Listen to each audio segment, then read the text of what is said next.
बेटा तो अब आज हम स्टार्ट कर रहे हैं माइक्रोब्स इन ह्यूमन वेलफेयर। तो क्या मतलब है इसका? मतलब है माइक्रोब्स। माइक्रोब्स का क्या मतलब था? Micro organism. क्या मतलब है? Micro organism. तो माइक्रो ऑर्गेनिज्म क्या होता है हमारे पास? वो माइक्रो ऑर्गेनिज्म वो है जो हमें नेकेड आई से दिखाई ना दे, माइक्रोस्कोप से दिखाई दे, माइक्रोस्कोपिक ऑर्गेनिज्म है ना। तो कौन कौन है यहाँ पे? बैक्टीरिया। कौन है बेटा? बैक्टीरिया। और कौन है मैम? बेटा फंगस भी है। क्या है? फंगस भी है। और क्या होता है? वायरसेस भी होते हैं, है ना। और क्या होता है? वायरसेस होते हैं, वायरॉइड्स होते हैं, वायरॉइड्स होते हैं।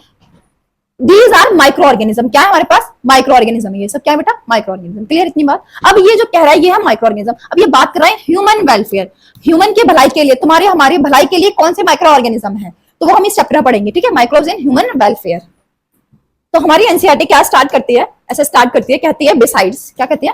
Besides are macroscopic plants and animals. Macroscopic मतलब बड़े, जो हम लोग अपने नेकेड आई से देख लें। मैक्रोस्कोपिक प्लांट एंड एनिमल्स के अलावा माइक्रोब्स क्या है? Microbes major components of a biological system on earth. कह रहा है कि बड़े तो हैं जो दिखाई दे रहे हैं, लेकिन उनके अलावा जो माइक्रोब्स है, जो माइक्रोस्कोपिक ऑर्गेनिज्म है, वो बहुत है ना। माइक्रोब्स हैं कंपोनेंट इन बायोलॉजिकल सिस्टम अर्थ पे। You have study about the diversity of living organism. आप सबने पढ़ा था diversity of living organism, class 11 का एक चैप्टर था लिविंग वर्ल्ड, उसमें, है ना। अब क्या कह रहा है? You have remember which is kingdom. अब आप ये बताओ कि माइक्रो जो ऑर्गेनिज्म थे वो किस किंगडम में आते थे? माइक्रोब्स जो थे, माइक्रोस्कोपिक ऑर्गेनिज्म थे, वो किस किंगडम में आते थे? Microscopic organism.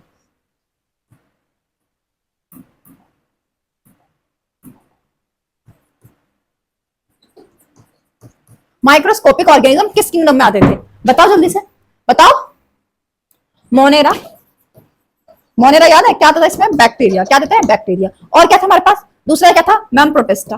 प्रोटिस्टा में भी माइक्रो ऑर्गेनिज्म आते थे सारे के सारे, याद है ना। वो सारे भी यूनिसेलुलर होते थे। फंगस, फंगस में मल्टीसेलुलर स्टार्ट हो गए थे, है ना। आज होता है। अब among the living organism contain a microorganism which is are the ones the only microscopic. You can ones the that only microscopic. Microbes are present in everywhere. कह रहा है कि जो माइक्रोस्कोपिक ऑर्गेनिज्म है, जो माइक्रोब्स है, लाइक वायरस, वायरॉइड्स, है ना, बैक्टीरिया, फंगस, ये हर जगह प्रेजेंट है, प्रेजेंट इन एवरीवेयर। सॉइल में, पानी में, हवा में, इनसाइड बॉडी। हमारी बॉडी में भी लैक्टोबैसिलस होता है ना। हमारी बॉडी में भी लैक्टोबैसिलस नहीं, मेरा मतलब हाँ लैक्टोबैसिलस है। Other animal plants they are present even the sites where no. अब क्या कह रहा है? ये कह रहा है कि एनिमल्स में भी होते हैं, प्लांट्स में भी होते हैं, इवन वहां पे भी होते हैं जहां कोई लाइफ नहीं है। They are present even at the sites where no life forms.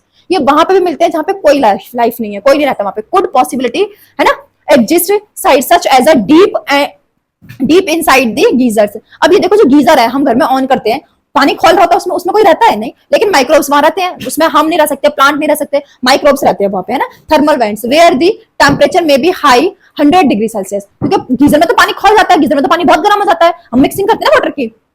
Deep in soil, जमीन के नीचे भी मिलते हैं। Under the layer of the snow, ठीक है। और कहां मिल रहे हैं? स्नो के लेयर में मिल रहे हैं ना, thick and highly acidic environment. Highly acidic environment में मिलते हैं। दो ग्रुप होते थे ना बैक्टीरिया के, Archie you bacteria. Archie bacteria तो सारी हार्श कंडीशन में मिलता था, मिथानोजेंस वगैरह गट में मिलते थे, थर्मल वेंट्स में मिलते थे, हेलोफिल्स वगैरह, thermoacidophiles, bacteria, fungi and microscopic animals and plants, viruses, viroids you have also. अब देखो, जो माइक्रोस्कोपिक ऑर्गेनिज्म भी थे हमारे पास, थे ना, एनिमल भी थे माइक्रोस्कोपिक, पॉरीफेरा, ये सब क्या थे? माइक्रोस्कोपिक थे, बहुत छोटे थे, है ना। साथ ही साथ फंगस हो गया। प्लांट भी हमारे पास बहुत सारे माइक्रोस्कोपिक होते हैं, दिखाई नहीं देते, छोटे छोटे होते हैं, है ना, एल्गी वगैरह। अब क्या है? ऑल्सो प्रायोन्स एंड सब that are the proteinaceous infectious agents. Okay, prions कह रहा है। प्रायोन्स क्या था? वायरस में वायरस था, वायरस का अगर सिर्फ आरएनए था, वो अगर प्रॉब्लम कॉज कर रहा था, वायरॉइड था, है ना। अब वहीं पे जो प्रोटीन का कोट होता था, वो प्रॉब्लम कॉज करता था, तो प्रायोन्स था। तो वही बता रहा है कि वो प्रोटीनियस इन्फेक्शन करता है प्रोटीन का, ठीक है। Some of the microbes are shown in figure में दिखा रखे हैं कुछ। आओ, microbes like a bacteria, many fungi and can be grow in nutritive medium. कह रहा है कि हम इसको अपने सिंथेटिक प्लेट वगैरह में कहीं पे भी न्यूट्रेटिव मीडियम में ग्रो कर सकते हैं, बैक्टीरिया वगैरह, फंगस वगैरह को। फॉर्म ऑफ कॉलोनीज, और ये क्या बनाते हैं? कॉलोनीज। एक दो नहीं दिखेगा हमें, ऐसे कॉलोनी नहीं बनाती है एक साथ में, ग्रुप बनाते हैं बहुत बड़ा, ऐसे करके एक जगह पे बहुत सारे इकट्ठे होकर कॉलोनीज बनाती हैं, है ना। That can be seen in the naked eyes, और फिर हम कॉलोनी को देख सकते हैं अपनी आंखों से, एक सिंगल को नहीं देख सकते। कॉलोनी में बहुत सारे हैं, जैसे एक झुंड में बहुत सारे लोग खड़े कर दो तो दिखेंगे बहुत दूर से कि हाँ कोई खड़ा है, यहाँ पे कुछ है ना, लेकिन सिंगल नहीं दिखाई देगा। और आप एरोप्लेन से किसी एक व्यक्ति को देखो तो नहीं दिखाई देगा, लेकिन बहुत बड़ा झुंड होगा, बहुत सारे लोग खड़े होंगे तो दिखाई देगा। तो सेम वैसा ही है, कॉलोनीज दिखाई देती है हमें खाली आंखों से, लेकिन एक दो सिंगल नहीं दिखाई देते। Such cultures are the useful study micro organisms.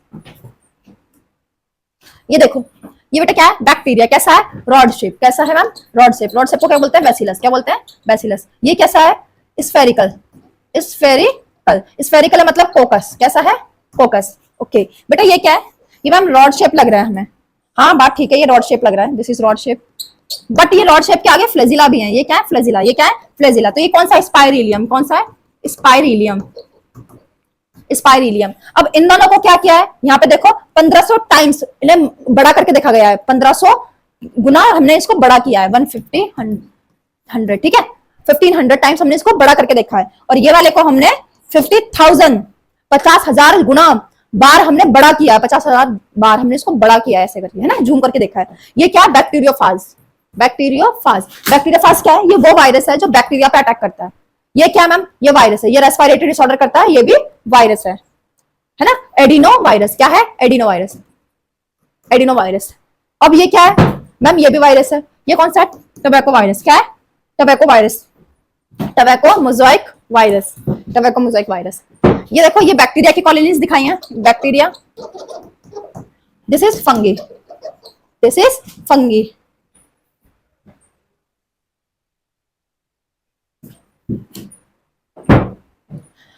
You have read the microorganism in large disease. अब क्या कह रहा है, you have the read the microbes cause a large number of disease. Microbe organism जो है बेटा ह्यूमन वेलफेयर में भी यूज होते हैं, लेकिन कुछ है जो प्रॉब्लम डिजीज भी कॉज करते हैं। बहुत सारे माइक्रो ऑर्गेनिज्म डिजीज कॉज करते हैं। अभी आपको ह्यूमन हेल्थ एंड डिजीज में पढ़ाया है, निमोनिया, है ना, common cold, pneumonia, plague, dengue, और जो भी मलेरिया, चिकनगुनिया, और नहीं उनको छोड़ो, प्लाज्मोडियम वगैरह से हो रहे थे ना हमारे पास, अमीवाइसिस, एस्केरियासिस, और बहुत सारे थे,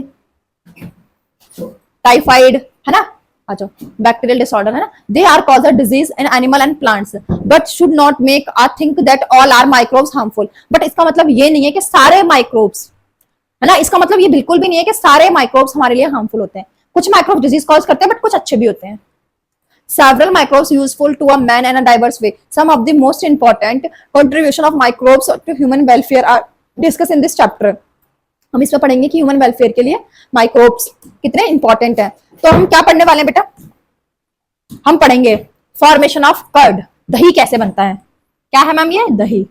हम दही पढ़ेंगे। अच्छा, आज मैम हमें आता है, बहुत लोगों को आता होगा दही बनाना, है ना, बट हम यहाँ पे पढ़ेंगे प्रोसेस क्या होता है दही बनाने का, कैसे होता है। इडली खाने का मन कर रहा है, मिलेगी नहीं, सॉरी। डोसा, ये भी मन कर रहा है, अरे भैया पढ़ने की चीज है, खाने की नहीं है, खाना नहीं है इसको, ठीक है। ब्रेड, चाय ब्रेड नहीं, चाय बताई थी ना, सही नहीं होती, चाय नहीं पीनी है ना। आ जाओ, चीज, पिज्जा।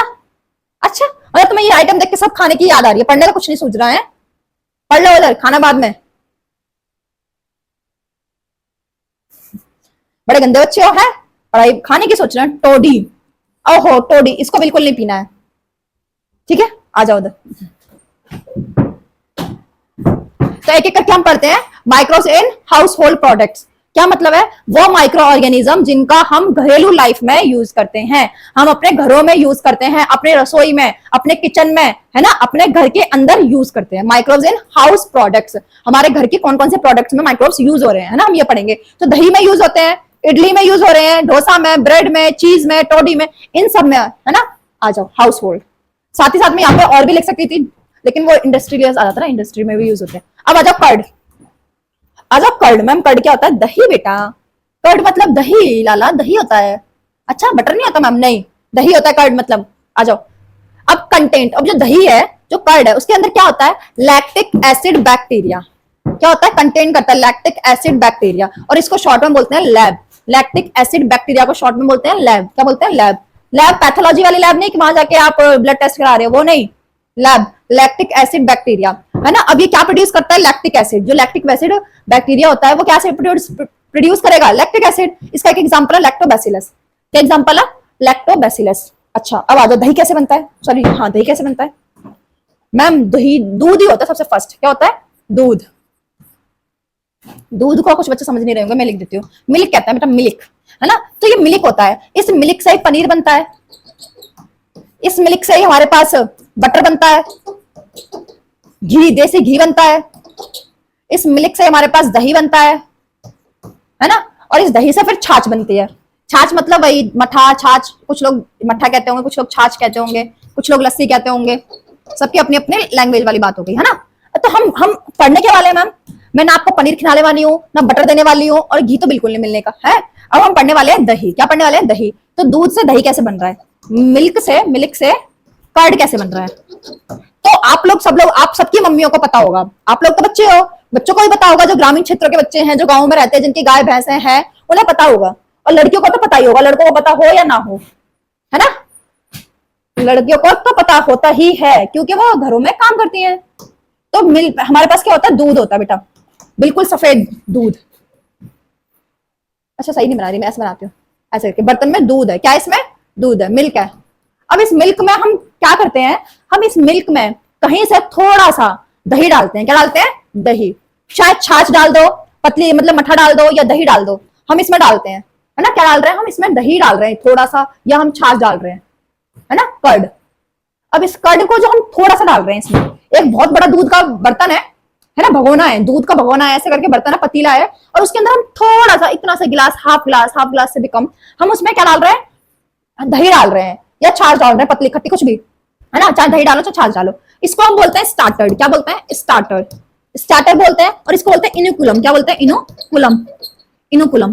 तो हम दूध में क्या डाल रहे हैं? या तो हम स्टार्टर डाल रहे हैं, जो कि वही दही है, या इनोकुलम। इनोकुलम क्या है कि हम ये थोड़ा सा, है ना, जिसे जामन बोलते होंगे कुछ लोग, इस थोड़ा सा जामन को हम दूध में मिला रहे हैं, इसको हम बोल रहे हैं इनोकुलम या स्टार्टर, है ना। इसको डालते हैं और रात में छोड़ देते हैं 2 4 5 6 घंटे के लिए, दही जम जाता है। वेरी इजी, बहुत सिंपल, वेरी नाइस। और फिर सुबह उठ के हम दही खा लेते हैं, नहीं तो उसमें थोड़ा सा पानी डालते हैं, ऐसे फेरते हैं, उसकी लस्सी बनाते हैं, छाछ पी लेते हैं। नहीं अच्छी लगती तो रायता बना लेते हैं, रायता पी लेते हैं। वो भी अच्छी लगती तो चीनी डाल लेते हैं, मीठी लस्सी बना लेते हैं, फिर पी लेते हैं, है।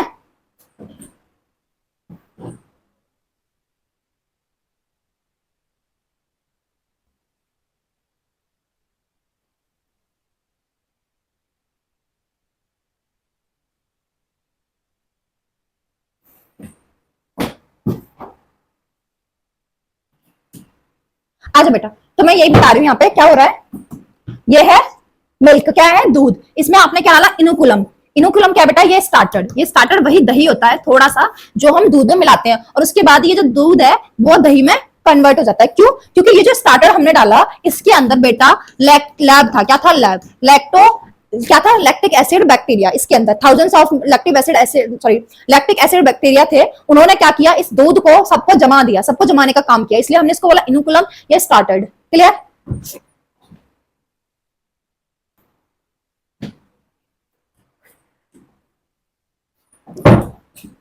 आजा बेटा इधर। अब जो मैंने बोला लैब, लैब मतलब लैक्टिक एसिड बैक्टीरिया, विच क्या कर रहा है? पार्शियली क्या करता है वो? अब मैंने क्या किया, ये दूध का जो कंटेनर था, इसके अंदर मैंने इनोकुलम डाला या स्टार्टर डाला, वो दही था या छाछ थी, मैंने डाली इसके अंदर। उसके अंदर क्या कर रहा है? उसके अंदर लैक्टिक एसिड बैक्टीरिया था, तो क्या कर रहा था? उसके अंदर उसकी प्रोटीन को पार्शियली डाइजेस्ट कर देता है। और वो एक दो नहीं थे, बहुत ज्यादा अमाउंट में थे, मिलियंस, क्योंकि इतना तो हम डालते हैं इनोकुलम वगैरह। और तो क्या करना है? Partially digest the milk protein, milk की प्रोटीन को पार्शियली डाइजेस्ट कर देता है, कोएगुलेट कर देता है, जमा देता है। कोएगुलेट मतलब जमाना, है ना। कोएगुलेट कर देता है, जमा देता है, दही जमा देता है, the milk and the formation of curd, और दही बन जाता है। ये था प्रोसेस, है ना। अब ये जो दही है, अब दही के बेनिफिट्स क्या है? हम जो दही खाते हैं उसके बहुत सारे बेनिफिट्स होते हैं। दही के अंदर विटामिन B12 होता है, जो कि बहुत जरूरी है, वेरी नीडेड, हमारी बॉडी को चाहिए, बहुत जरूरी है ना, विटामिन B12 होता है।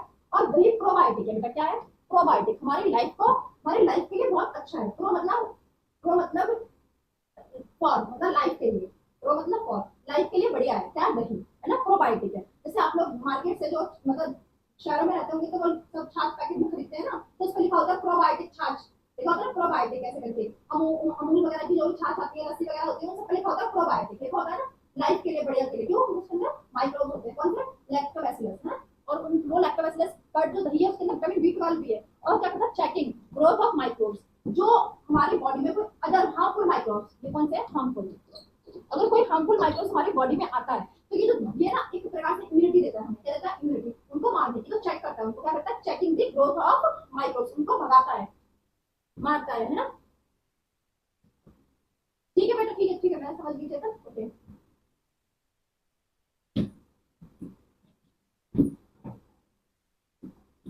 अब आ जाओ, you would be the surprise, आप लोग हैरान हो जाओगे, क्यों?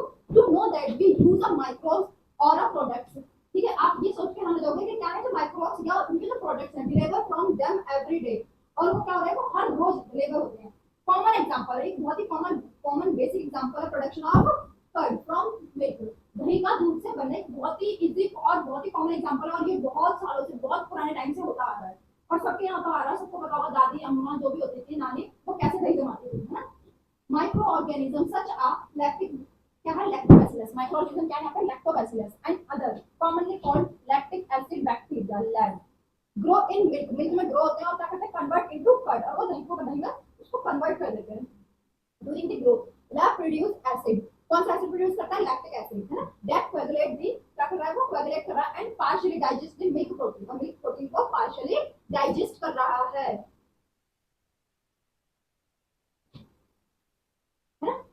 अब स्मॉल अमाउंट ऑफ कर्ड, और हमने वो तो हो गया कि पार्शियली उसको डाइजेस्ट कर रहा है, but small amount of curd added to the milk, fresh milk, जो दूध था उसमें हमने क्या किया, थोड़े से अमाउंट में हमने दही मिलाया एज अ इनोकुलम, है ना, शुरुआत के लिए, तो डालने के लिए, जमाने के लिए, इनोकुलम या starter contain millions of lactic acid bacteria, उसके अंदर बहुत सारे लैक्टिक एसिड बैक्टीरिया होते हैं, which is the suitable temperature, उसको सूटेबल टेंपरेचर पे रखा। बेटा suitable temperature it's very important, बहुत नीडेड है, क्यों? क्योंकि अगर इसको आप बहुत ठंडे में, सपोज आपने दही में, दूध में दही हल्का सा डाल के रख दिया फ्रिज में, वो दही नहीं जमेगा, वो अच्छे से दही नहीं जमेगा, बिल्कुल नहीं जमेगा, वो दूध खराब हो जाएगा। सपोज आपने दही डाल के फ्रिज में रखा, दही नहीं जमेगा, लेकिन दूध को गर्म करोगे, दूध फट जाएगा, दूध खराब हो जाएगा, लेकिन दही नहीं जमा, है ना। तो बहुत सर्दियां जब होती है तो दही नहीं भी जमता बहुत अच्छे से, या या फिर बहुत गर्म करेंगे तो नहीं होगा, उसके लिए जैसे ह्यूमिड एनवायरनमेंट, थोड़ा सा गर्म वाला एनवायरनमेंट चाहिए, जैसे जैसे अभी का है ना, ऐसा वाला एनवायरनमेंट चाहिए, एक सूटेबल टेंपरेचर लाइक करने के लिए, क्योंकि जो बैक्टीरिया उसके अंदर ग्रो करेंगे ना, ग्रोथ करेंगे, और तो उनको एक टेंपरेचर चाहिए, ऑप्टिमम टेंपरेचर नहीं होगा तो फिर नहीं कर पाएंगे, फ्रिज वगैरह में नहीं बनता दही। कन्वर्ट, और क्या कह रहे हैं यहाँ पे, कन्वर्टिंग मिल्क टू कर्ड, और वो बना देते हैं दूध से दही, है ना, also improve the nutritional quality, और वो क्या करते हैं, न्यूट्रिशनल क्वालिटी को भी हमारे पास इंक्रीज करते हैं, कैसे इंप्रूव करते हैं, by increasing vitamin B 12, vitamin B 12 को बढ़ा देते हैं, और स्टमक के लिए जो बहुत जरूरी है, और the LAB play a very beneficial role in checking disease causing microbes, disease causing microbes को चेक करने के लिए बहुत इंपॉर्टेंट है। आ जाओ, अब हम बात करते हैं, आ जाओ, हम दोबारा बात करते हैं डो। अब ये डो क्या होता है, ये डो का क्या होता है, इस डो से हमारे पास इडली भी बनती है, डोसा भी बनता है, और हम कहें तो इससे हमारे पास ब्रेड भी बनता है, क्या बनता है, ब्रेड, ब्रेड भी बनता है। ये डो क्या है बेटा, ये डो बैटर है, हम कह सकते हैं क्या है, बैटर, ये वो है सब्सटेंस, जैसे इडली या डोसा होता है, तो इडली डोसा बनने से पहले वो जो चावल वगैरह, दाल वगैरह का जो बैटर होता है, उसको डो बोलते हैं, ठीक है, वो जो बैटर होता है, जो सब्सटेंस जिससे हम बनाने वाले हैं डो, तो उस डो से क्या बन रही है, इडली, डोसा, इडली और डोसा दोनों चीजें बनती हैं, और इडली डोसा जो बन रहा है इनमें भी फर्मेंटेशन हो रही है, क्या हो रही है, फर्मेंटेशन, इनमें भी माइक्रोब्स का यूज हो रहा है। अरे बेटा मैं गुस्सा नहीं हूँ किसी से, मैं क्यों गुस्सा हूँ किसी से, एक बात बताओ, मैं क्यों गुस्सा हूँ यार, है?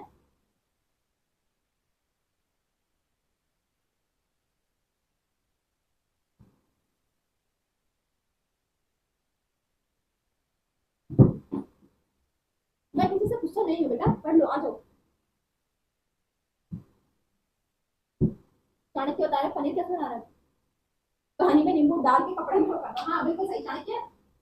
दूध, दूध को गर्म करो, उसमें नींबू डालो, दूध फट जाएगा, और सारे को लपेट के कपड़े में बांध दो, पनीर तैयार। तो अब इधर देखो, तो इडली और डोसा क्या बेटा, ये कैसे बनता है, फर्मेंटेशन, कैसे फर्मेंटेशन होती है, किसकी, बैक्टीरिया की फर्मेंटेशन होती है ना। अब क्या होता है, जो इनका बैटर वगैरह होता है, इडली डोसा, इडली में हम क्या करते हैं, जो भी बैटर होता है, डोसा में चावल वगैरह दाल का जो मिक्सचर होता है, उन सबको हम ऐसे करके छोड़ देते हैं, इसकी मिक्सी में डाल के इसमें छोड़ देते हैं। अब इसके, अब इसको, इसके अंदर क्या फर्मेंटेशन होती है, क्या होती है, फर्मेंटेशन, फर्मेंटेशन होती है, फर्मेंटेशन में हिंदी में होता है खमीर, क्या होता है, खमीरीकरण, खमीरी, खमीरी, खमीरीकरण कहते हैं, मुझे चाहे आप खमीर है ना, खमीरीकरण है, फर्मेंटेशन हो जाती है इसके अंदर। और ये फर्मेंटेशन जब होती है तो इसका अमाउंट सपोज यहाँ था, तो थोड़ा उठ जाता है, क्या होता है, पफ हो जाता है, फूल जाता है, क्या होता है, पफ हो जाता है, फूल जाता है, तो यहाँ तक आ जाता है। जैसे आप लोगों ने छोले भटूरे खाए होंगे बाजार बाजार में जाके कहीं पे, तो उनकी जो मैदा हो जाती है वो फूल सी जाती है ना, पफ हो जाती है, तो वही है, पफ हो जाती है due to production of carbon dioxide, और उनके अंदर कार्बन डाइऑक्साइड का प्रोडक्शन आता है, तो वो फूल जाती है, पफ हो जाती है। चाहे आप कहीं पे भी केक वगैरह बनती है, वो भी तो पफ होती है ना, है ना, सब में सेम प्रोसेस होता है।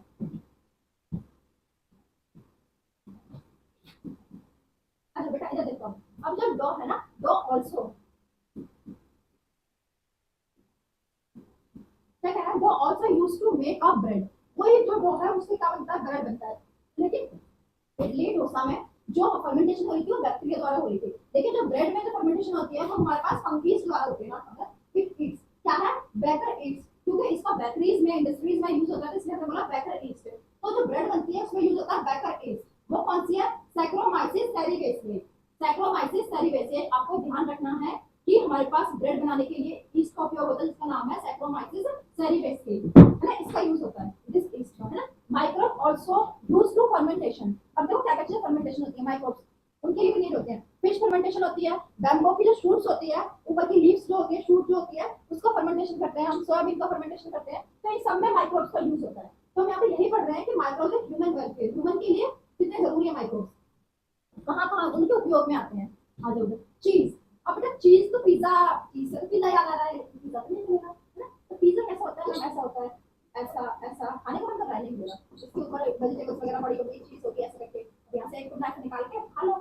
तो इसके अंदर क्या होती है, चीज। चीज पिज्जा के अंदर नहीं होती, चीज बर्गर के अंदर भी होती है ना।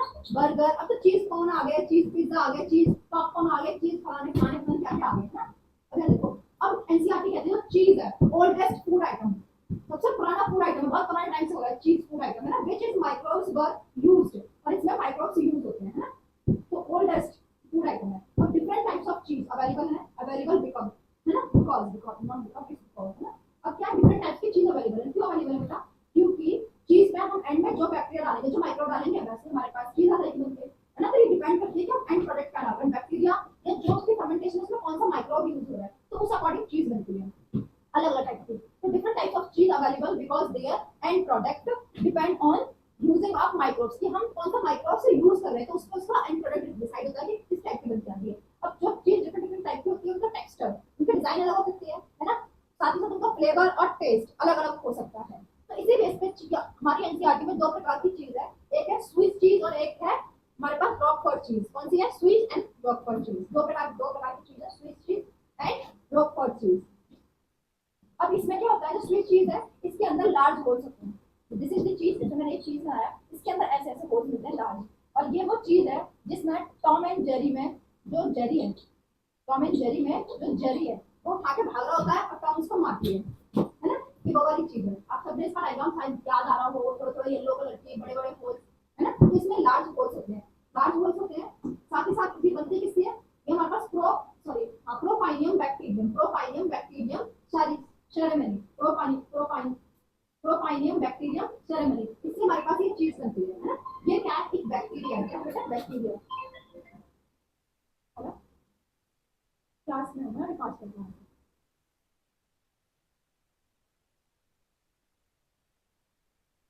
प्रोपाइनियम बैक्टीरियम सेरेमनी, है ना, इससे बनती है ये चीज, और ये है बैक्टीरिया, इसमें यूज किसका हो रहा है, बैक्टीरिया। अब ये जो रॉकफोर्ट चीज है बेटा, इसके अंदर थोड़े स्मॉल होल्स होते हैं, होल्स क्यों होते हैं, क्योंकि कार्बन डाइऑक्साइड का प्रोडक्शन होता है, कार्बन डाइऑक्साइड निकल के तो होल्स बन जाते हैं, है ना, कॉफी कॉफी वाली फीलिंग आ जाती है ना। अब क्या होता है, पेनिसिलियम, ये पेनिसिलियम क्या है, फंगी, यहाँ पे पेनिसिलियम का यूज हो रहा है, पेनिसिलियम रॉकफोर्ट है ना, और ये क्या है, फंगी, तो इसमें बैक्टीरिया का यूज हो रहा है और इसमें पेनिसिलियम का यूज हो रहा है। ये दो प्रकार की चीज है हमारे पास, स्वीट चीज एंड रॉकफोर्ट चीज। ये देखो ये स्वीट चीज का डायग्राम है ना, स्वीट चीज, और ये है रॉकफोर्ट चीज। अभी देखो इसके अंदर ऐसे बड़े बड़े होल्स हैं, दिख रहा है ना, ऐसे ऐसे छोटे बड़े अलग अलग टाइप्स के ये होल्स हैं, ये रॉकफोर्ट चीज है, इसमें छोटे छोटे होल्स हैं।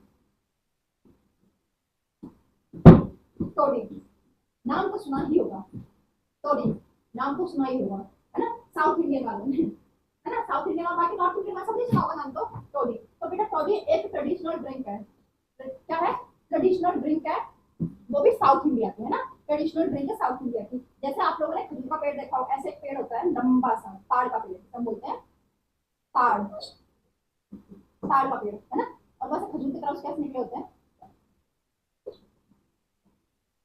है ना, जैसे नारियल लटके होते हैं, नारियल की तरह, सॉरी मैं बोल रही हूँ नारियल की तरह, और यहाँ पे जैसे नारियल लटके होते हैं ना, वैसे यहाँ पे वो लटके होते हैं, ताड़ फल होता है इसका नाम, है ना, ताड़ फल ही होता है, ताड़ है तो ये पाम फ्रूट कहते हैं, है ना। तो यहाँ पे ऐसे करके लटके होता है, ऐसे जैसे नारियल लटके होता है ना, सेम एज नारियल की तरह होता है, बिल्कुल बिल्कुल सेम, जैसे नारियल ऊपर लगा होता है ना, नारियल जो नारियल पानी आप पीते हो सेम वैसे ही पेड़ होता है, इस पे ताड़ फल होता है ना। अब यहाँ पे क्या होता है, ये ट्रेडिशनल ड्रिंक है, ड्रिंक मतलब लाइक पीने वाले ड्रिंक है ना।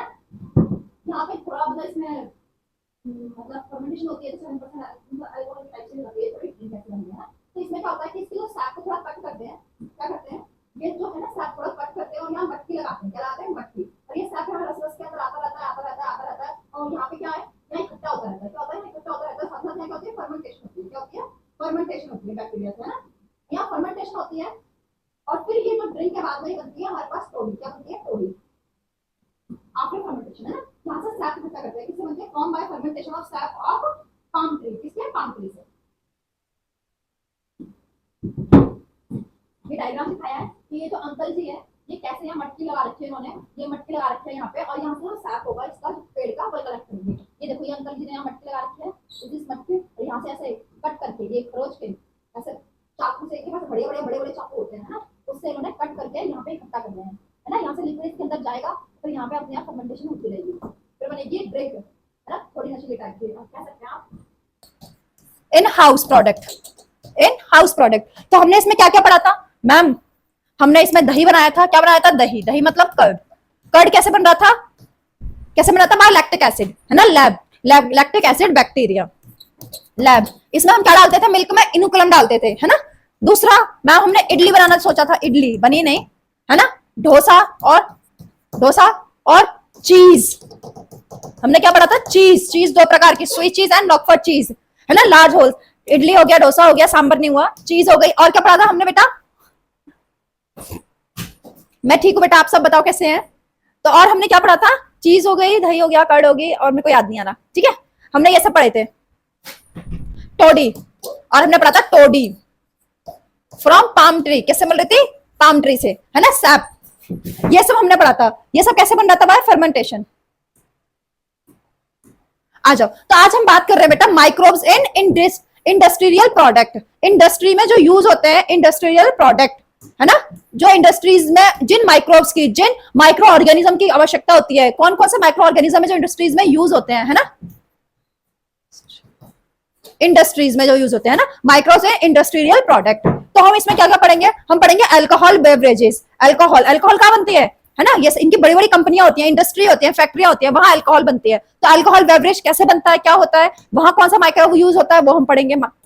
एंटीबायोटिक्स, आप सबने नाम सुना होगा, खांसी हो जाती है, जुकाम हो जाता है, तो हम क्या क्या करते हैं, हम एरिथ्रोमाइसिन ले लेते हैं, फीवर वगैरह आ जाता है तो एंटीबायोटिक्स हम ले लेते हैं, है ना। बहुत सारी हमारे पास एंटीबायोटिक्स होती है, हम एंटीबायोटिक्स पढ़ेंगे। फिर हम एंटीबायोटिक्स पढ़ेंगे नहीं, हम ये पढ़ेंगे इन्वेंशन ऑफ एंटीबायोटिक्स, एंटीबायोटिक कब हमारे पास कैसे आई, एंटीबायोटिक होती क्या है ना, केमिकल्स, कुछ एंजाइम्स पढ़ेंगे एंड बायो एक्टिव मॉलिक्यूल्स, ऐसा कुछ पढ़ेंगे, ठीक। आ जाओ, वैसे तो एक ही वो है, ये सब हम पढ़ने वाले हैं। तो माइक्रोब्स इन इंडस्ट्रियल प्रोडक्ट, तो सबसे बड़ी बात आती है बेटा कि जब हम इंडस्ट्रीज के लेवल पे बात करते हैं, जब हम इंडस्ट्री के लेवल पे बात करते हैं बच्चा, तो क्या होता है, तो हमें चीजें बहुत बड़े लेवल पे बनानी पड़ती है, बहुत बड़े पैमाने पे, स्केल पे बनानी पड़ती है चीजें, है ना। तो उसके लिए हमें क्या चाहिए होता है, फर्मेंटर्स, क्या चाहिए होता है, जिनमें फर्मेंटेशन होती है, फर्मेंटर्स, बड़े बड़े, क्यों, इंडस्ट्री है ना, तो पूरी दुनिया के लिए चाहिए वो चीज, पूरे भारत के लिए, पूरे देश के लिए, तो बहुत बड़े बड़े लेवल पे चाहिए ना। अब सपोज तुम कोई दारू हो, है ना, कोई भी अल्कोहल है, तो वो आप देखो कि सब लोग यूज करते हैं, बहुत लोग पी रहे हैं, बहुत पूरी दुनिया पी रही है, तो उसके लिए तो बहुत बड़े बड़े कंटेनर्स चाहिए ना।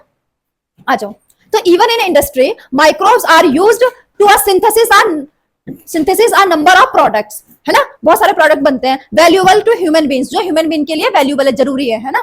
बेवरेजेस एंड एंटीबायोटिक्स, जिसमें हमारे पास बेवरेज भी बनते हैं, बेवरेज में सिर्फ ओनली आप ये नहीं कह सकते कि सिर्फ अल्कोहल, हमारे पास बेवरेज में वो सब होते हैं, जूसेस वगैरह भी आते हैं ना, ड्रिंक वाले, है ना। एंटीबायोटिक सम एग्जांपल है, प्रोडक्शन ऑफ इंडस्ट्रियल स्केल। अब हम क्या कर रहे हैं, ये सब आप नोट करेंगे बेटा, है ना, production on an industrial scale. जब हम इंडस्ट्री के लेवल पे बात करते हैं तो हमारे पास क्या होता है, रिक्वायरमेंट होती है हमारे पास, require a growing microbe in a very large scale. फिर हमें उन माइक्रोब्स को ग्रो करने के लिए बहुत बड़ी चीजें की जरूरत होती है, बहुत बड़े पैमाने पे, लेवल पे, स्केल पे हम उनको ग्रो करते हैं, है ना। तो लार्ज, वेरी लार्ज वेसल्स, है ना, वेसल्स मतलब जिसमें हम उनको ग्रो करें, है ना, कॉल्ड फर्मेंटर्स। तो जिनमें हम लार्ज वेसल्स में हमें माइक्रोब्स ग्रो करने, क्योंकि हमें बहुत बड़े लेवल पे काम करना है ना, तो उनके लिए हमें चाहिए होता है फर्मेंटर्स। तो ये आपको दिख रहा है, ये फर्मेंटर्स है, ये बड़े बड़े इंडस्ट्रीज में, ये क्या है, फर्मेंटर्स। ये फर्मेंटर्स का डायग्राम है ना। फर्मेंटेशन प्लांट, ये पूरा आप देखोगे कि ये पूरा प्लांट है, यहाँ से यहाँ तक कैसे क्या प्रोसेस चल रहा है, ये पूरा फर्मेंटेशन प्लांट है कि पूरा कैसे क्या डाल रहे हैं, क्या हो रहा है, क्या नहीं हो रहा, पूरा प्लांट दिखाया है। और ये आपको फर्मेंटर वेसल्स दिखाया है, फर्मेंटर्स। तो फर्मेंटर्स क्या होता है, वो वेसल्स होते हैं जिनमें हम माइक्रोब्स को ग्रो करते हैं। आप ये लिखोगे, फर्मेंटर्स क्या है, वेसल्स जिनमें हम माइक्रोब्स को ग्रो कर रहे हैं। नेक्स्ट अब आ जाओ, अब बेवरेजेस में हम पढ़ने वाले हैं यहाँ पे। अब फर्मेंटेड बेवरेजेस तो हम पढ़ेंगे वाइन, मैम वाइन क्या बात है, वाइन, बियर, विस्की, रम, ब्रांडी, इन सब के नाम कुछ बच्चों ने सुने होंगे, ना सुने होंगे तो आप सुन लेंगे।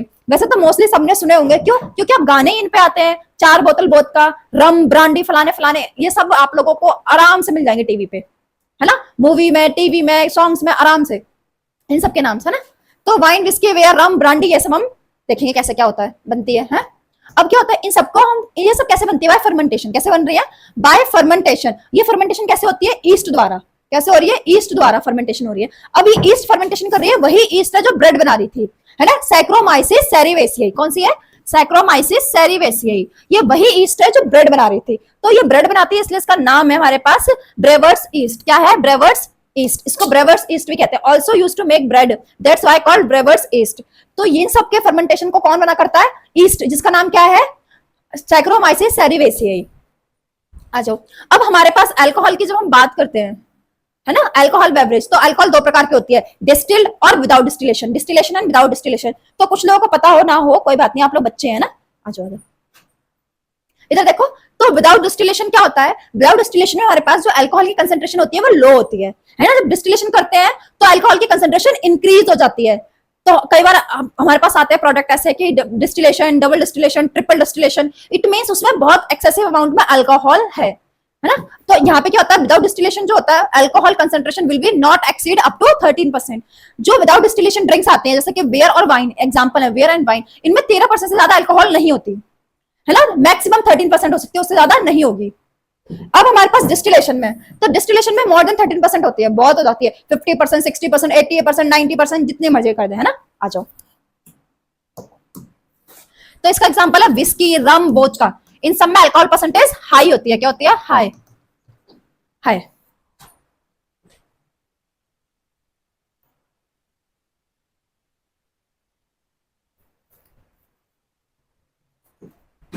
अब बेटा अब ये देखो fermentation, microbe specially yeast have been used from the immemorial time, बहुत पुराने टाइम से यूज हो रही है yeast for the production of the beverages, है ना। कौन कौन सा बेवरेज है? Wine, beer, whisky, brandy and rum. For this purpose the same yeast, कौन सी ईस्ट है? वही ब्रेड वाली ईस्ट है, सेम ईस्ट, है ना, Saccharomyces cerevisiae used for the bread making and the commonly called brewer's yeast. क्या बोलते हैं इसको? Brewer's east. हेलो हेलो, नहीं बहन गलती से लग गया होगा, हाँ गलती से लग गया था, नहीं कॉल करी मैं क्लास में।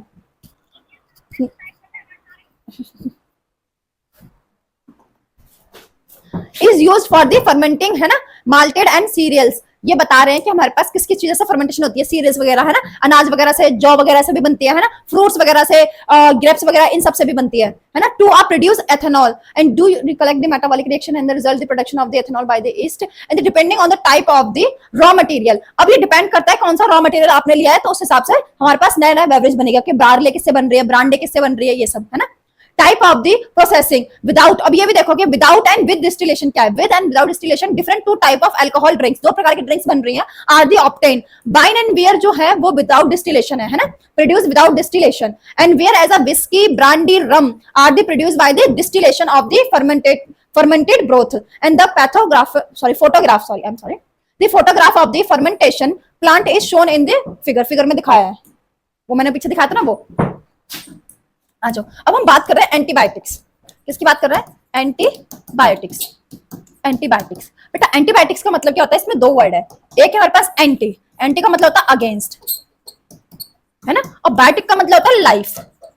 तो एंटीबायोटिक्स तो हम सब खाते हैं, है ना, ये बहुत बड़ी कंफ्यूजन होती है बच्चों में, उनको ये क्लियर नहीं होती कि एंटीबायोटिक्स का मतलब क्या है। तो एंटीबायोटिक का मतलब अगेंस्ट द लाइफ, है ना, क्या मतलब है? Against the life. But in सबको हम खाते हैं तो हमारी अगेंस्ट द लाइफ है, हमें परेशान करने के लिए है ना, नहीं, ऐसा नहीं होता।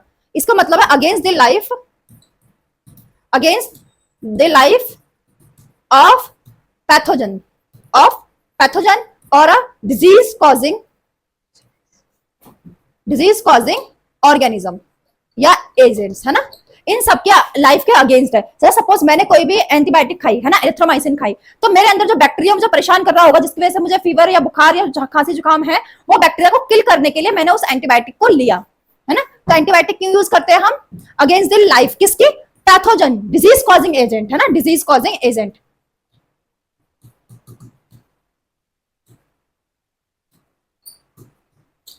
इन सबके लाइफ के अगेंस्ट है। तो हम ह्यूमन बीइंग क्यों खा रहे हैं? हम भी, हमारे लिए क्या है ये? हमारे लिए है, हमारे लिए क्या है ये? Pro life. हमारे लिए क्या है? Pro life. हमारे लाइफ के लिए, हमारे जीवन के लिए ये है ना। प्रो मतलब होता है for the life, for the life, हमारे जीवन के लिए, जीवन दान देने के लिए, है ना। तो ये अगेंस्ट किसके है? अगेंस्ट है डिजीज कॉजिंग बैक्टीरिया। एंटीबायोटिक, तो एंटीबायोटिक किसको किल करती है? बैक्टीरिया को किल करती है। किसको किल करती है? Kill bacteria. एंटीबायोटिक्स हम बैक्टीरियल डिसऑर्डर में लेते हैं। क्लियर?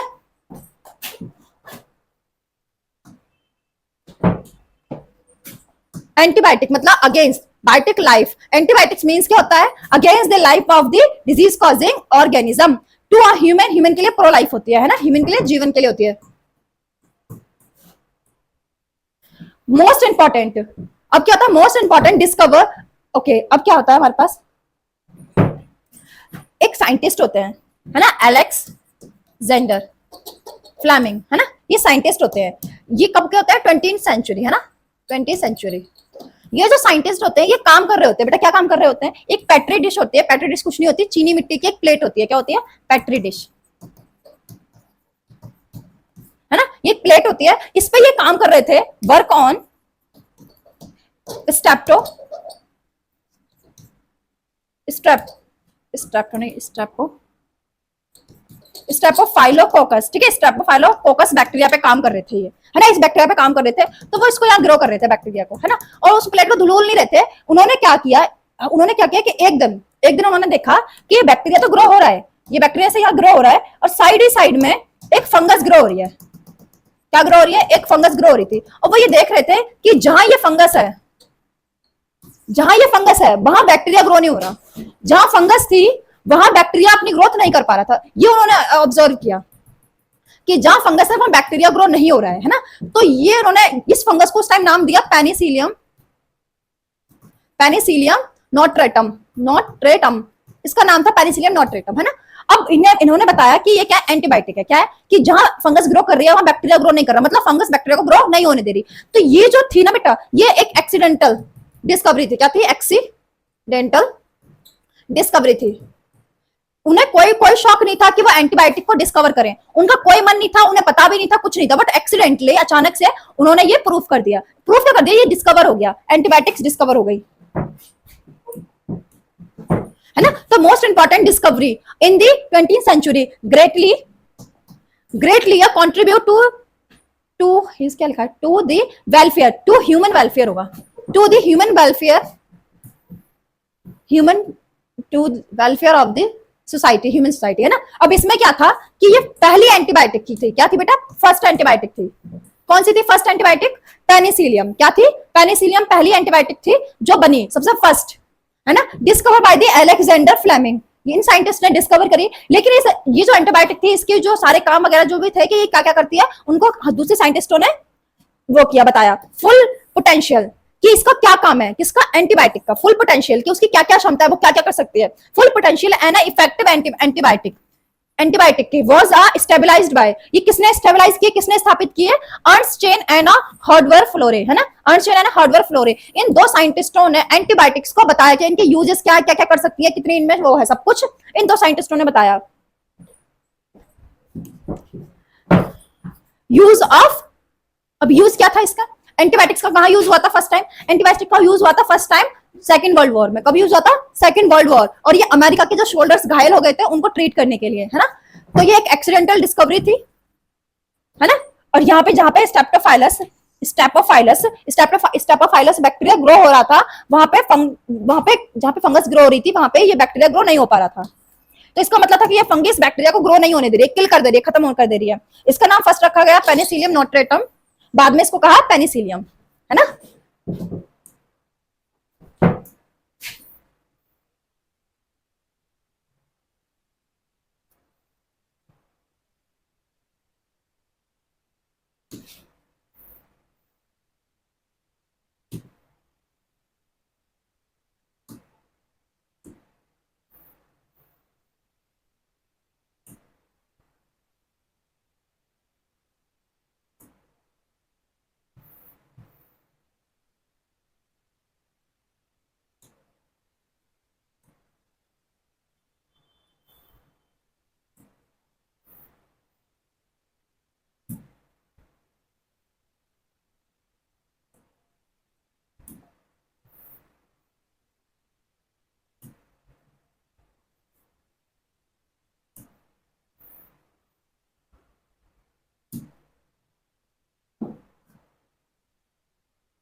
अच्छा बेटा हम रीड करते हैं। हाँ, तो antibiotics produce by the microbes, किसके द्वारा बन रही है? माइक्रोब्स के द्वारा बन रही है ना। अगेन माइक्रोब्स का यूज हो रहा है एंटीबायोटिक्स में, और एंटीबायोटिक्स में लार्ज नंबर और फिर हमारे पास क्या होती है? प्रोड्यूस होती है, बनाई जाती है। किस लिए बनाई जाती है? हमारे लिए, हमारे अच्छे के लिए, डिजीज को कम करने के लिए, है ना, डिजीज को ठीक करने के लिए, बीमारियों को। Are the regarded by one of the most significant discovery, बहुत ही इंपॉर्टेंट डिस्कवरी थी ऑफ द 20th सेंचुरी, 20वीं सदी की, है ना। Have a greatly contribute the welfare of human society, किस लिए थी? ह्यूमन सोसाइटी के वेलफेयर के लिए थी। और ये आप सबको पता है, कोई भी बीमार पड़ता है हॉस्पिटल जाते हैं, हॉस्पिटल्स में मोस्टली एंटीबायोटिक्स वगैरह लगाई जाती है, एंटीबायोटिक डिसऑर्डर के लिए, बैक्टीरियल डिसऑर्डर के लिए, है ना।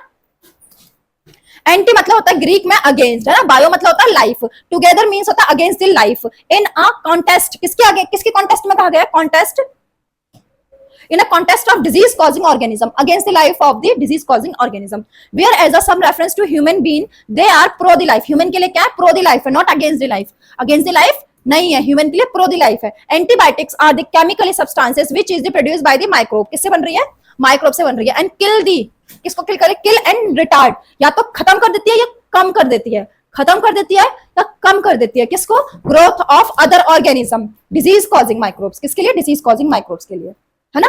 You are the familiar with the commonly use antibiotic penicillium, आप सब इससे फेमिलियर होंगे, आप सबने इसका नाम सुना होगा। Do you have know that the penicillium was the first antibiotic, penicillium क्या है? फर्स्ट एंटीबायोटिक है to be discover, and it was the chance of discovery, और ये कहते हैं चांस ऑफ डिस्कवरी, मतलब अचानक से हो गई थी, एक्सीडेंटली हो गई थी, इसको भी किसी ने किया नहीं था, है ना, अचानक से हो गई थी। जो Alexander Fleming while the working, किस पे काम कर रहे थे? स्टेपोफाइलस कोकई, एक बैक्टीरिया था उस पे काम कर रहे थे। Once he observe the mould growing, और उन्होंने देखा मोल्ड ग्रोइंग हो रहा है ना, on one side unwashed cultured plate, क्या थी? कल्चर्ड प्लेट, जिसपे वो ग्रो कर रहे थे बैक्टीरिया को, उस पे देख रहे थे कि एक तरफ से मोल्ड ग्रो हो रहा है फंगस का, है ना। विच स्टेप्टोफाइलर कोकई, है ना, स्टेप्टोफाइलर कोकई कुड नॉट ग्रो, वहां पे जो स्टेप्टोफाइलर कोकई जो बैक्टीरिया वो ग्रो नहीं कर पा रहा, जहां पे वो मोल्ड ग्रो हो रहा है। उन्होंने ये ऑब्जर्व किया, he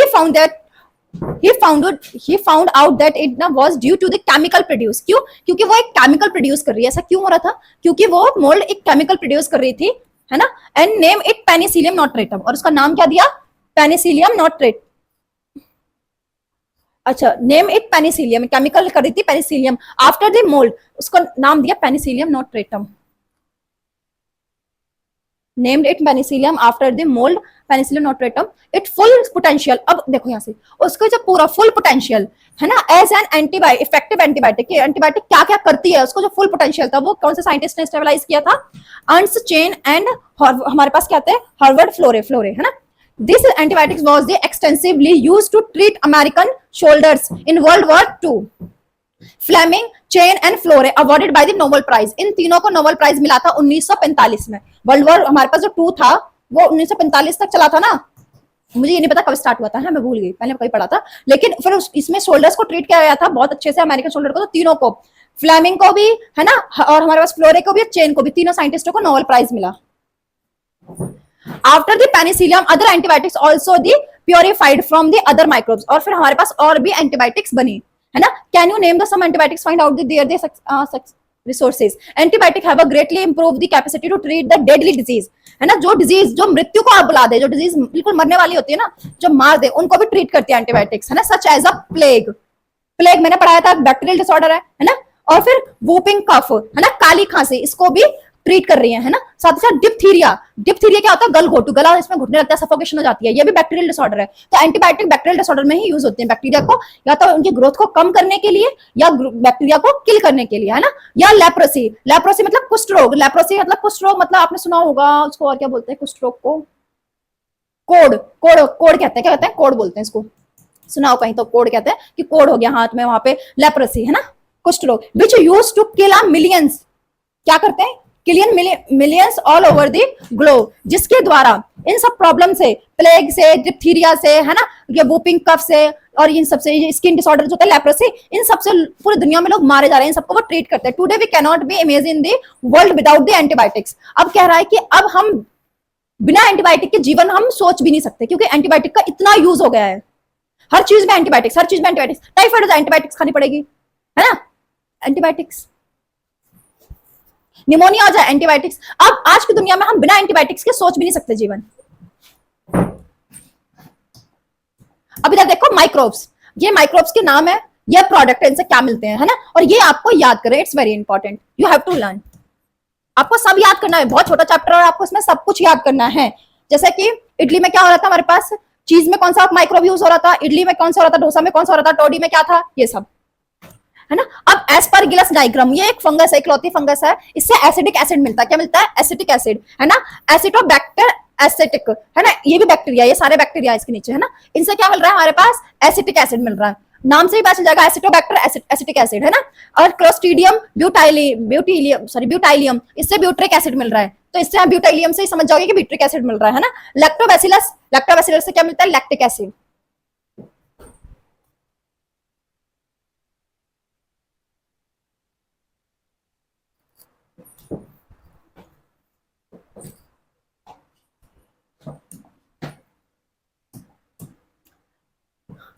chemical enzymes and other bioactive molecules, है ना। Microbes are also used to a commercial. अब कह रहा है कि माइक्रोब्स का है, मैंने आपको घर में बताया कहाँ का यूज हो रहा था, इडली डोसा, है ना। इडली डोसा जो भी आप पकौड़े पकौड़े नहीं, जैसे आप वो बना भटूरे वगैरह, तो उसकी मैदा में भी वो हो जाता है ना। तो इडली डोसा जो मैंने यहाँ पढ़ाए थे वो तो यही थे ना, दही बना रहे हैं, इडली बना रहे हैं, डोसा बना रहे हैं, साथ ही साथ आप चीज में यूज हो रहा था उसका, और फिर टोडी वगैरह, है ना। ये हाउस होल्ड थे। फिर बताया हमारे पास किसमें? इंडस्ट्री में एंटीबायोटिक्स में, बेवरेजेस में, है ना। अब हम बात कर रहे हैं किसकी? केमिकल और एंजाइम्स की, है ना। तो microbes also use in commercial मतलब व्यापार के लिए, commercial and industry product of the certain chemicals like organic acids, है ना, alcohols, enzymes. Example of acid produce by the Aspergillus nigrum, ये एक फंगी है, ये एक एसिड प्रोड्यूस करती है जिसका नाम है सिट्रिक एसिड, है ना। एसिडोबैक्टर एसिटिक एसिड सीक्रेट करती है, ये आपको याद करना है कमर्शियली, है ना। कोलेस्ट्रीडियम ब्यूटेलियम, है ना, ब्यूटाइलियम, ये क्या कर रहा है? ब्यूटाइलियम ब्यूट्रिक एसिड प्रोड्यूस कर रहा है। और लैक्टोबैसिलस लैक्टिक एसिड प्रोड्यूस कर रहा है। एंजाइम्स, अब कुछ एंजाइम्स है जिनका हम यूज करते हैं डेली लाइफ में, जैसे लाइपेज, है ना। लाइपेज कहाँ यूज होता है? डिटर्जेंट में। जैसे पहले की सर्फे होती थी, आप देखोगे कि तेल वगैरह के दाग नहीं जाते थे, तेल वगैरह के दाग या जो कुछ भी होते थे, ऑयली स्ट्रेंस जो हमारे कपड़ों में लग जाते थे ऑयली वगैरह, वो नहीं साफ होते थे। लेकिन अब लाइपेज है तो साफ होते हैं। यूज इन डिटर्जेंट, किसमें यूज हो रहा है? सर्फ वगैरह जो आती है ना, सर्फ में यूज होता है। डिटर्जेंट मतलब सर्फ। फॉर्मुलेशन, सर्फ के बनाने में डिटर्जेंट फॉर्मुलेशन में यूज होता है। रिमूव द ऑयली स्ट्रेन, क्या करते हैं? जो ऑयल के स्ट्रेन होते हैं उनको रिमूव करते हैं फ्रॉम द लॉन्ड्री, धोने के टाइम पे, ठीक है, धोके। अब हमारे पास पैक्टिनेज एंड प्रोटीएज। आप सबने जूस पिए होंगे, पिए ना, फ्रूटी रियल, है ना, पढ़े पिए ना, ऐसे ऐसे आते हैं फ्रूटी रियल, एपिस फेज वगैरह, ऐसे सारे जूसेस आते हैं ना। और वही जूस या आप जाके मतलब जूस वाली दुकान पे पियो, मौसमी का जूस या फिर मैंगो शेक वगैरह कुछ भी पियो, तो आप देखना दुकान वाला या घर में जो बनाते हैं वो देखना, घर वाला दुकान वाला सेम होता है ना। लेकिन जो डब्बे में बंद आते हैं उसमें और घर वाले में जमीन आसमान का अंतर होता है ना। वो गुआवा का जूस बिल्कुल पानी होता है, घर में निकालोगे तो कितना वैसा होगा? सॉलिड।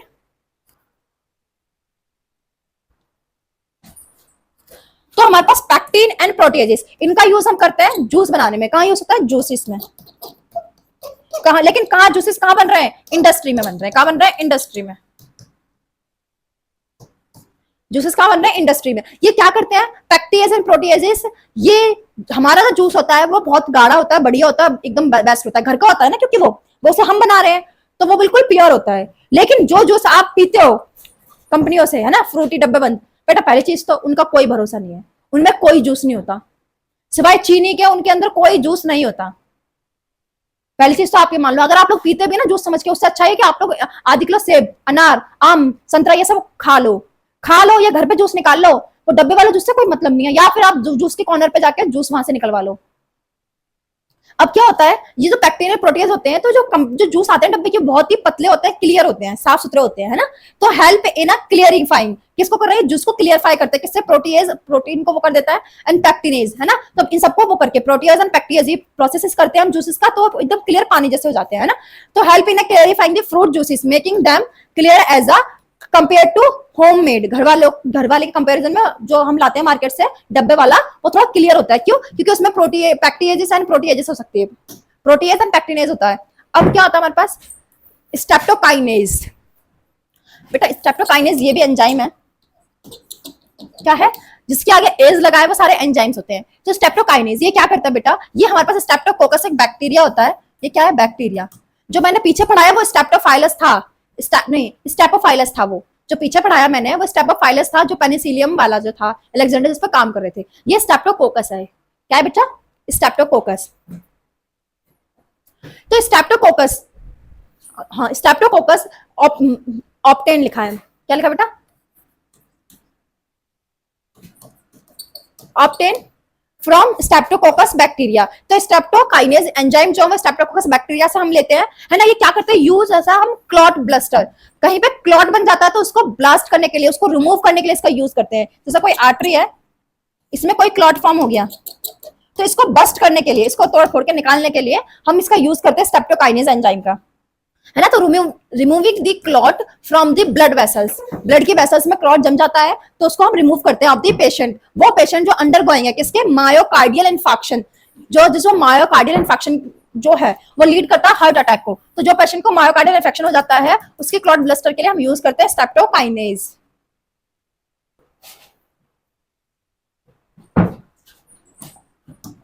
आ जाओ, स्टेप्टोकाइनेज ये एक एंजाइम है ना, जिसका हम यूज करते हैं क्लॉट बस्टर के लिए। क्लॉट बस्टर के लिए हम इसका यूज करते हैं बेटा। और ये एंजाइम जो है ये कहां से मिलता है? स्टेप्टोकोकस। स्टेप्टोकोकस नाम के एक बैक्टीरिया से हमें ये मिलता है एंजाइम। अब क्या होता है कि ये हमारे पास ब्लड वेसल्स है, अब यहाँ कहीं क्या हुआ? क्लॉट बन गया, यहाँ कहीं पे क्लॉट बन गया। इस क्लॉट को हटाने के लिए हम इस एंजाइम का प्रयोग करते हैं, है ना। इसको कहते हैं मायोकार्डियल इन्फेक्शन, है ना। कि जो हर्ट है, हर्ट की जो वो होती है वेसल्स वगैरह, उनमें हमारे पास क्लॉटिंग वगैरह हो जाए तो उसको रिमूव करने के लिए हम क्या करते हैं? इसका यूज करते हैं इन मायोकार्डियल इन्फेक्शन। मायो मतलब मसल्स वाली है ना, मायोकार्डियल हर्ट की, है ना। कार्डियल इन्फेक्शन, इंजेक्शन नहीं है वो, इन्फेक्शन है। क्या बेटा? इन्फेक्शन, ठीक है। इन मायोकार्डियल इन्फेक्शन, मायोकार्डियल इन्फेक्शन। अब क्या होता है? अगर ये ठीक ना हुआ तो ये लीड करता है, क्या लीड करेगा? Lead to heart attack, heart attack आ जाएगा। Clear? Clear? Now it's clear.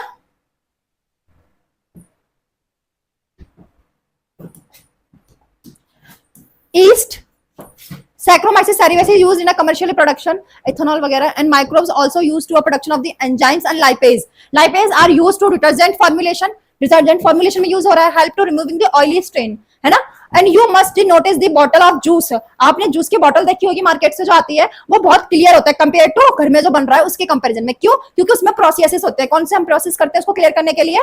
Proteases, pectinase and proteases, pectinase और प्रोटीएसिस करते हैं हम। अब क्या होता है? Streptokinase. Streptokinase produce by the bacteria streptococcus, modified by the genetic engineering, और मॉडिफाइड करते हैं जेनेटिक इंजीनियरिंग से, एंड यूज्ड, है ना, क्लॉट बस्टर। हम इसको यूज कैसे करते हैं? Used as a clot buster to removing the clot from the blood vessels of the patient who undergoing the myocardial infection.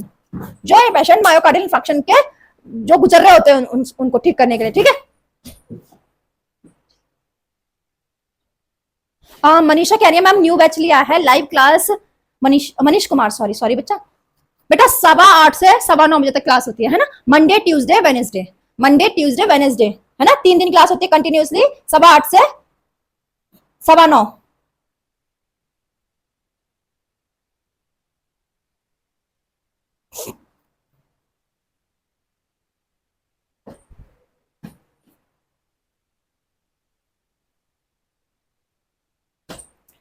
हाँ 8:20 से स्टार्ट होती है।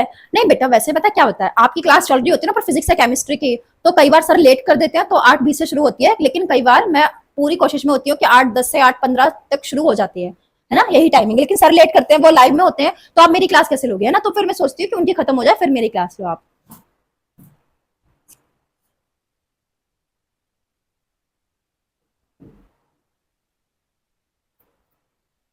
पीसीएम स्टूडेंट बेटा, मनीष आप पीसीएम स्टूडेंट हो तो बायो में क्या कर रहे हो? आपकी मंडे से लेके थर्सडे तक आपकी फिजिक्स केमिस्ट्री क्लास होती है ना। इस क्या कहते हैं वो क्लास होती है आपकी 6:30 से 7:45, 8 बजे तक होती है लगभग, है ना। पौने 7 से 8 बजे तक होती है वो वाली क्लास। और उसके बाद फिर आपकी होगी लास्ट के 2 डेज होगी मैथ्स वगैरह की क्लास, है ना। आ जाओ।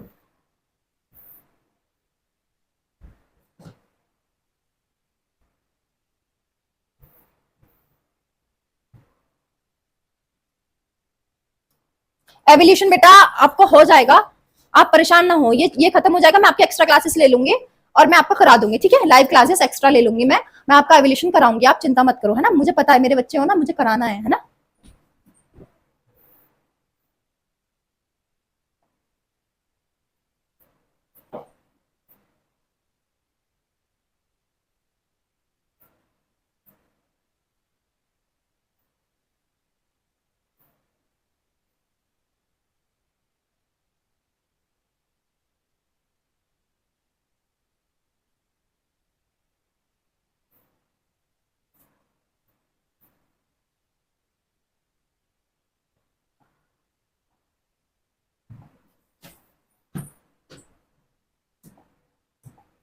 साइक्लोस्पोरिन ए, मैंने आपको जब मैं करा रही थी ह्यूमन हेल्थ एंड डिजीज, तब आपको एक बात बताई थी, मैंने कहा था कि इम्यूनिटी है ना, इम्यूनिटी के बारे में पढ़ा रही थी, तो मैंने कहा था कि किसी का जब ऑर्गन हम ट्रांसप्लांट कराते हैं, ऑर्गन ग्राफ्ट कराते हैं, तो उसमें हम क्या करते हैं कि इम्यूनिटी हमारे पास एक थी सेल मेडिएटेड इम्यूनिटी, है ना, वो उसको क्या करती थी, रिजेक्शन करा देती थी, ऑर्गन रिजेक्शन करा देती थी, है ना। तो मैंने आपको बताया था कि उस टाइम पे हम लोग इम्यूनो सप्रेसर देते हैं, क्या देते हैं, इम्यूनो सप्रेसर। तो उनमें से एक इम्यूनो सप्रेसर है साइक्लोस्पोरिन ए। क्या है बेटा, साइक्लोस्पोरिन ए। अब ये साइक्लोस्पोरिन ए है, ये क्या है, इम्यूनोसप्रेसर है ना। अब ये कहां से मिल रहा है, ट्राइकोडर्मा पॉलीस्पोरम, ये फंगस है, इससे मिल रहा है, ट्राइकोडर्मा पॉलीस्पोरम एक फंगस है, उससे हम कलेक्ट करते हैं साइक्लोस्पोरिन ए। और ये कैसे काम करता है, काम करता है इम्यूनोसप्रेसर, इम्यूनिटी को सप्रेस करने के लिए जब हम ऑर्गन ट्रांसप्लांट करते हैं, given those patient undergoing organ transplantation, है ना, अंडरगोइंग ऑर्गन ट्रांसप्लांटेशन। अब स्ट्रेन, अब ये स्ट्रेन है बेटा, इसका यूज करते हैं ब्लड कोलेस्ट्रॉल को कम करने के लिए। ये क्या है, ब्लड कोलेस्ट्रॉल लोवरिंग एजेंट है ना। ये produce by the मोनस्कस परप्यूरस, prepuce मोनस्कस prepuce, है ना। तो ये इसका यूज हम करते हैं जो ब्लड में जो कोलेस्ट्रॉल होता है उसको कम करने के लिए, blood cholesterol lowering, produce by Monascus purpureus, act as a competitive inhibitor, competitive inhibitor enzyme की तरह ये काम करता है ना। आपको ये सब चीजें याद रखनी है। तो हमने क्या क्या पढ़ा, हमने बहुत कुछ पढ़ा, है ना। पहले हम बात करते हैं हाउस प्रोडक्ट, तो हम बना कर्ड, कर्ड में lactobacillus, idli, dosa, fermented by bacteria, हम फर्मेंटेशन कर रहे थे,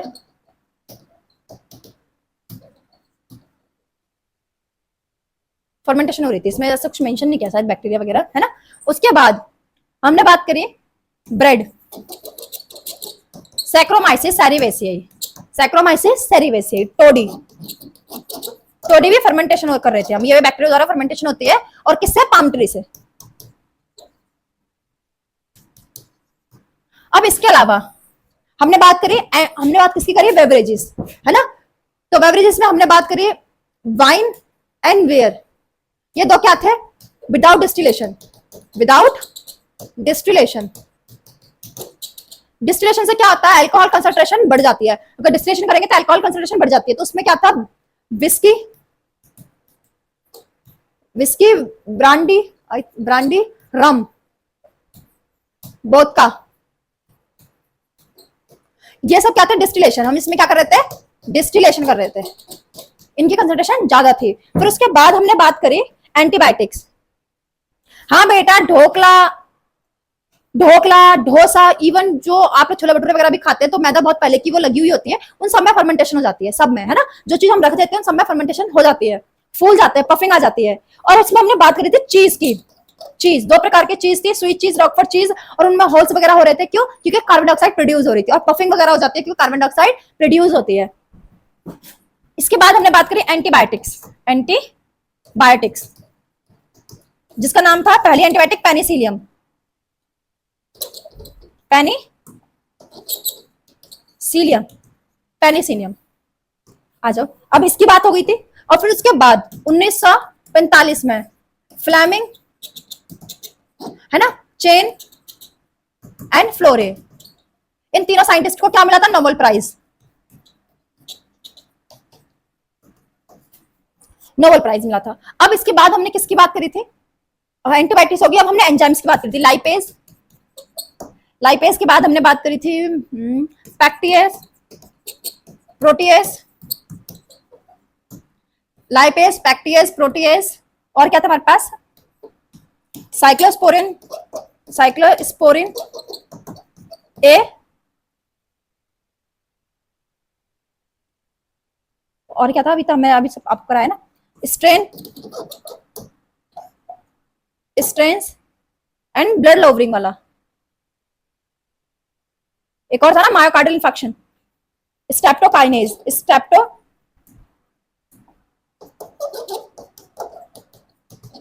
काइनेज, हमने ये पढ़े, ये एंजाइम्स हैं, क्या है बेटा, एंजाइम्स। ये लाइपेज क्या कर रहा था, डिटर्जेंट में यूज होता है, किसमें, डिटर्जेंट, डिटर्जेंट, ये जूसेस वगैरह कंपनियों में, फैक्ट्रियों में, जूसेस में, है ना, ये किसमें हो रहा था, साइक्लोस्पोरिन, ये इम्यूनो सप्रेसर है, क्या है, immuno suppressor, produced by fungus, Polytrichum, है ना, पॉलीट्राइकम फंगस से हम इसको वो कर रहे थे, microsporum Polytrichum. Strain, blood lowering, क्या है, cholesterol, blood lowering, lowering blood cholesterol, cholesterol को कम करता है ना। स्टेप्टोकाइनेज, ये यूज किसमें कर रहे थे, clot bluster, clot bluster, blaster, clot buster, है ना, क्लॉट को बस्ट करने के लिए मायोकार्डियल इंफेक्शन में स्टेप्टोकोकस बैक्टीरिया से हम वो कर रहे थे। इसके अलावा कुछ एसिड्स, जैसे हमारे पास एस्परगिलस नाइग्रम, एस्पर, मैं शॉर्ट में लिख रही हूँ, एस्परगिलस नाइग्रम, ये क्या थी, फंगस थी बेटा, क्या कर रही थी, ये सिट्रिक एसिड, सिट्रिक एसिड। उसके बाद एसिटोबैक्टर, एसिटोबैक्टर, एसिटिक एसिड, ये क्या है, बैक्टीरिया, एसिटिक एसिड बन रहा था, एसिटिक एसिड। फिर उसके बाद हमने किसकी बात करी, ब्यूटिलिक, क्लोस्ट्रीडियम ब्यूटिलिक एसिड, है ना, क्लोस्ट्रीडियम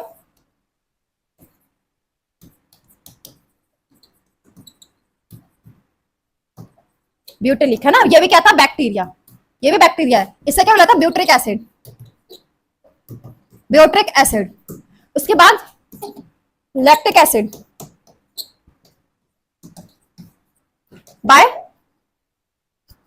लैक्टिक एसिड, लैक्टोबैसिलस से लैक्टिक एसिड, लैक्टोबैसिलस, इससे मिला था लैक्टिक एसिड। तो आज हमने क्या क्या पढ़ा बेटा, इतना क्लियर हुआ, ये हमने कल पढ़ा हाउस होल्ड प्रोडक्ट्स, आज हमने पढ़ा इंडस्ट्रियल प्रोडक्ट, उसके अलावा आज हमने क्या पढ़ा, एंटीबायोटिक्स, एंटीबायोटिक्स के बाद हमने कुछ बेवरेजेस पढ़े, बेवरेजेस के बाद हमने एंजाइम्स पढ़े, एंजाइम्स के बाद एसिड्स पढ़े। इतना क्लियर है। स्टार्ट करेंगे सीवेज ट्रीटमेंट प्लान। क्या स्टार्ट करेंगे, सीवेज ट्रीटमेंट प्लान।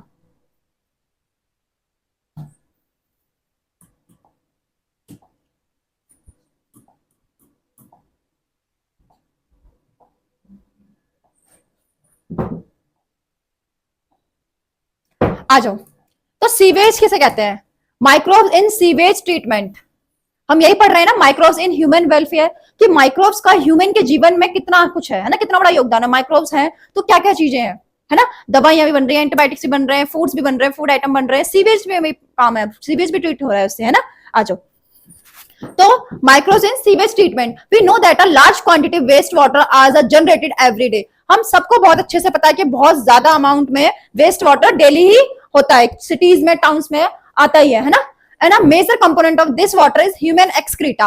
और ये जो वेस्ट वाटर है ना, ये इसका जो मेजर कंपोनेंट है वो human excreta, human faecal matter, है ना। रोज सुबह सुबह जो मॉर्निंग में जाते हो आप लोग, उसे ही कहते हैं, ठीक है, क्या कहते हैं, ह्यूमन एक्सक्रीटा। ये बहुत बड़ा मेजर कंपोनेंट है इस वाटर में, जो वेस्ट वाटर है ना। अब क्या होता है, म्युनिसिपल वेस्ट, जो एक एरिया का वेस्ट होता है, municipal waste water also known as sewage. तो सीवेज किसे कहते हैं, म्युनिसिपल वेस्ट को हम कहते हैं सीवेज।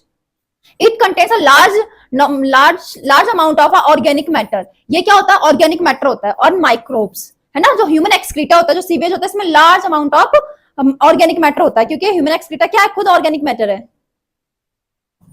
तो large amount of organic matter होता है एंड ह्यूमन एक्सक्रीटा में विच, और क्या होता है साथ ही साथ कि ये जो माइक्रोब्स हैं, इनमें कुछ माइक्रोब्स पैथोजेनिक भी होते हैं, डिजीज कॉजिंग होते हैं। जैसे मैंने आपको पढ़ाया था, वायरल डिसऑर्डर पढ़ाए थे, टाइफाइड वगैरह, अमीवाइसिस, ये सब, है ना, और एक्सकैरियोसिस, ये सब किससे हो रहे थे, है ना। तो कंटामिनेटेड फूड एंड वाटर से हो रहे थे। And have you ever do wonder the huge quantity of sewage और urban waste water is dispose daily. हम लोग डेली बहुत सारा हम लोग वेस्ट कर रहे हैं वाटर, है ना, डेली बहुत सारा वेस्ट हो रहा है वाटर एंड सीवेज, मतलब वो जो कि म्युनिसिपल वेस्ट है ना, this can not be discharge into a natural water body. हाँ, ये जो इतना पोल्यूटेड वाटर है ना, ह्यूमन एक्सक्रीटा है और सारा कुछ है, नहाने धोने का गंदा गंदा सब ऑर्गेनिक है, इवन माइक्रोब्स है, सब कुछ है, हम इसको डायरेक्टली नदी में नहीं बहा सकते, हम इसको डायरेक्टली किसी भी फ्रेश जो वाटर बॉडी है उसमें नहीं बहा सकते, नदी में ऐसे करके नहीं बहा सकते, है ना। सिटीज में, एरियाज में, कंट्रीज में क्या होती है, नदी होती है, तो हम डायरेक्ट नदी में नहीं बहा सकते, क्योंकि नदी का पानी क्या होता है, शुद्ध होता है, पवित्र होता है ना, फ्रेश होता है, पीने योग्य होता है, हम डायरेक्टली उसको गंदा नहीं कर सकते। और इवन इसके अंदर बहुत सारे माइक्रोब्स हैं जो पैथोजेनिक डिजीज कॉजिंग है, डिजीज हो जाएगी अगर हमने उसको डायरेक्ट पानी को नदी में बहा दिया, उस नदी का पानी को यूज कर रहा है, कोई पी रहा है तो उसको प्रॉब्लम हो जाएगी, डिजीज हो जाएंगी, है ना। तो इस पानी को हम ट्रीट करते हैं, क्या करते हैं, इस पानी को हम ट्रीट करते हैं, इस वाटर को हम ट्रीट करते हैं, है, और उसे हम बोलते हैं सीवेज, और उसे बहाने से पहले उसको ट्रीट करते हैं, उसको हम बोलते हैं सीवेज ट्रीटमेंट प्लांट। क्या बोलते हैं, sewage treatment plant, STP, sewage treatment plant, है ना, जिससे कि ये जो वाटर है वो लेस पोल्यूटेड हो जाए। अभी इस टाइम पे तो ये बहुत मोस्ट पोल्यूटेड है, लेकिन सीवेज ट्रीटमेंट प्लांट के बाद ये जब ट्रीट होके आएगा तो ये बहुत ही लेस पोल्यूटेड बचेगा। अच्छा, तो सीवेज ट्रीटमेंट प्लांट, है ना, सीवेज ट्रीटमेंट प्लांट में हमारे पास दो ट्रीटमेंट होते हैं, एक होता है प्राइमरी ट्रीटमेंट और एक होता है सेकेंडरी ट्रीटमेंट। हम एक एक करके पढ़ेंगे कि प्राइमरी ट्रीटमेंट क्या है, प्राइमरी कैसे हम ट्रीट कर रहे हैं, सेकेंडरी कैसे ट्रीट कर रहे हैं, है ना। तो प्राइमरी ट्रीटमेंट में क्या होता है, इसे हम, ये फिजिकल प्रोसेस है, इसे हम बोलते हैं फिजिकल प्रोसेस, है ना। ये जो है ना फिजिकल प्रोसेस है, इसके अंदर दो टैंक होते हैं, क्या होते हैं, दो टैंक होते हैं, एक होता है फिल्ट्रेशन टैंक और एक होता है सेडिमेंटेशन टैंक, है ना। फिल्ट्रेशन मतलब फिल्टर कर रहा है ना, क्या फिल्टर कर रहा है मैम, जो बड़े बड़े हमारे पास जैसे कोई पॉलिथीन वगैरह होगी, बड़े बड़े जो मैटर्स होते हैं ना, सब्सटेंसेस, उन्हें फिल्टर कर रहा है, उनको फिल्टर कर रहा है, बताती हूँ कैसे। तो प्राइमरी ट्रीटमेंट में क्या होता है, दो टैंक होता है, फिल्ट्रेशन एंड सेडिमेंटेशन, है ना। ये क्या कर रहे हैं, फिजिकली रिमूव कर रहे हैं, हम फिजिकली रिमूव कर रहे हैं large and small particles, and उसके बाद इसको हम बोल रहे हैं सब सीक्वेंस फिल्ट्रेशन, सब सीक्वेंशियली फिल्ट्रेशन, बताऊंगी क्या होता है ना। एंड ग्रेट सॉइल, है ना, small and pebbles and removed by the sedimentation, बताती हूँ क्या प्राइमरी ट्रीटमेंट, है ना। इस प्राइमरी ट्रीटमेंट में हम क्या कर रहे हैं, फिल्ट्रेशन कर रहे हैं, यस मैम, फिल्ट्रेशन कर रहे हैं। दूसरा क्या कर रहे हैं, हम सेडिमेंटेशन कर रहे हैं, सेडिमेंटेशन कर रहे हैं, है ना। तो जैसे क्या हुआ कि ये पानी है, सारा म्युनिसिपल वेस्ट है,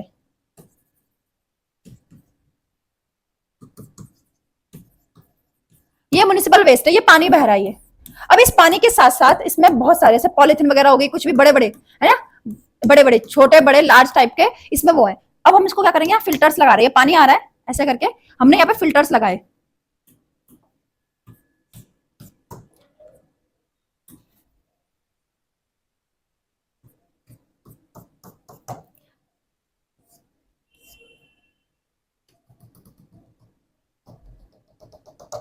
ऐसे हमने करके फिल्टर्स लगाए, तो थोड़ा बड़ी चीज होगी वहीं रुक जाएगी, जो इससे छोटी चीज आगे पास होगी वो यहाँ रुक जाएगी, फिर इससे भी छोटी चीज होगी वो यहाँ रुक जाएगी, है ना। तो इसको हम बोल रहे हैं सब सीक्वेंशियली फिल्ट्रेशन, क्या बोल रहे हैं, सीक्वेंशियली फिल्ट्रेशन, ये हमारे पास सीक्वेंशियली फिल्ट्रेशन, ये कि हमने एक बैरियर लगाया फिल्टर का, दूसरा फिल्टर लगाया, तीसरा फिल्टर लगाया, है ना। तो यहाँ पे बड़ी चीज रुक जाएगी, फिर यहाँ पे और रुक जाएगी। अब क्या हुआ कि जो चीजें हैं साथ में बड़े बड़े पार्टिकल्स वगैरह, वो फिल्टर से रुक गए, है ना, फिल्टर से रुक गए, तो ये फिल्ट्रेशन टैंक है।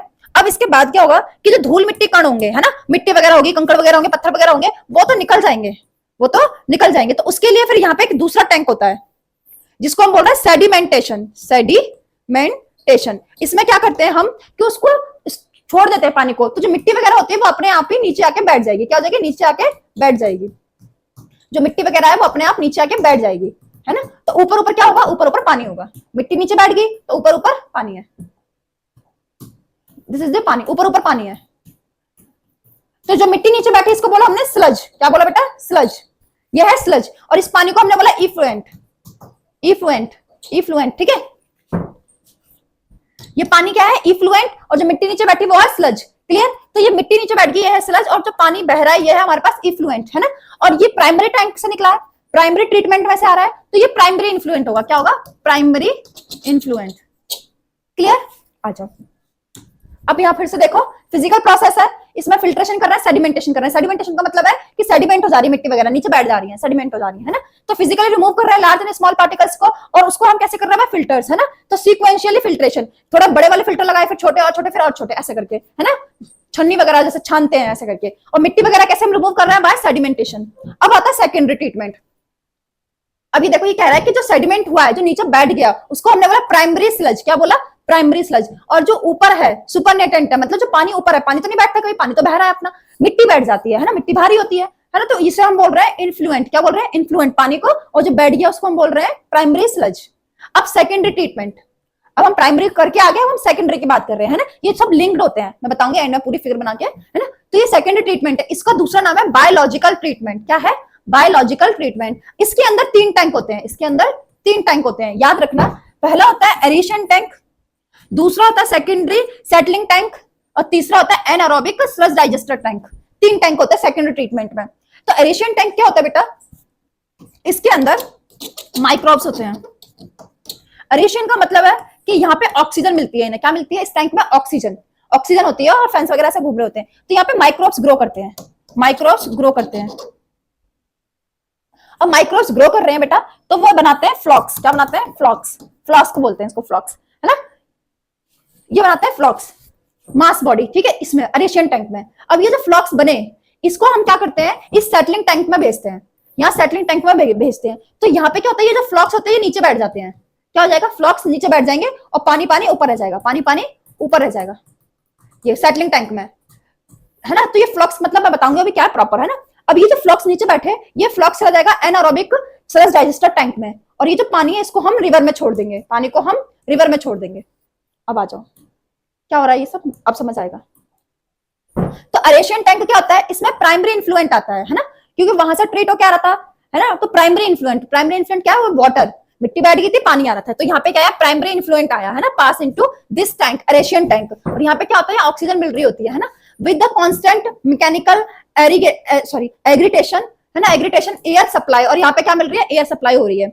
यूजफुल एरोबिक माइक्रोब्स होते हैं, यहाँ पे क्या होता है, एरोबिक माइक्रोब्स होते हैं। एरोबिक मतलब वो माइक्रोब्स जो ऑक्सीजन में रहते हैं, वो माइक्रोब्स जो ऑक्सीजन के बिना सर्वाइव नहीं कर सकते, ऑक्सीजन में सर्वाइव करेंगे। तो यहाँ पे एरोबिक माइक्रोब्स होते हैं एरेशियन टैंक में, है ना, ग्रो रैपिडली, बहुत तेजी से ग्रो करते हैं रैपिडली, है ना। और उसको और वो बनाते हैं फ्लॉक्स। क्या बनाते हैं, फ्लॉक्स, फ्लॉक्स बनाते हैं। ये फ्लॉक्स क्या होता है, एक मास होता है, मतलब ऐसे ऐसे मास टुकड़े बना लेते हैं, ऐसे ऐसे मास, मतलब बॉडी में ऐसे वो वाला मास नहीं, मास मतलब वजन, मतलब वेट वगैरह ऐसे करके वो इकट्ठा कर लेते हैं, है ना। और इसमें होता है bacteria associated fungi, bacteria and fungi मिलके जगह जगह ऐसे बना लेते हैं अपने ग्रुप्स बड़े बड़े, है ना, उसको फ्लॉक्स का है, क्लियर। एरेशियन टैंक में अब क्या होता है कि ये जो ग्रोइंग माइक्रोब्स हैं ये कंज्यूम करते हैं, क्या कंज्यूम करते हैं, ऑर्गेनिक मैटर। ऑर्गेनिक मैटर था, ह्यूमन एक्सक्रीटा वगैरह जो सब कुछ था, इस ऑर्गेनिक मैटर को वो कंज्यूम करते हैं, कौन, ये फ्लॉक्स। और इसमें क्या, बैक्टीरिया प्लस फंगी, है ना, एंड रिड्यूस द बीओडी। ये जो बीओडी है मैं इसको बताऊंगी आगे चल के, है ना। अभी तक ये देखो कि इसको रिड्यूस कर रहे हैं बीओडी को। व्हेन बीओडी रिड्यूस, अब क्या हुआ कि बीओडी कम हो गई, रिड्यूस हो गई, तो ये इन्फ्लुएंट है ना, एरेशियन टैंक का जो इन्फ्लुएंट है वो कहां पास किया जाता है, सेटलिंग टैंक में, सेटलिंग टैंक में। अब सेटलिंग टैंक में क्या होता है बेटा, सेटलिंग टैंक में बैक्टीरिया का जो फ्लॉक्स था, बैक्टीरिया प्लस फंगी, वो सेटल डाउन हो जाता है, वो नीचे बैठ जाता है, सेडिमेंट हो जाता है, सेटल डाउन हो जाता है, सेडिमेंट हो जाता है ना।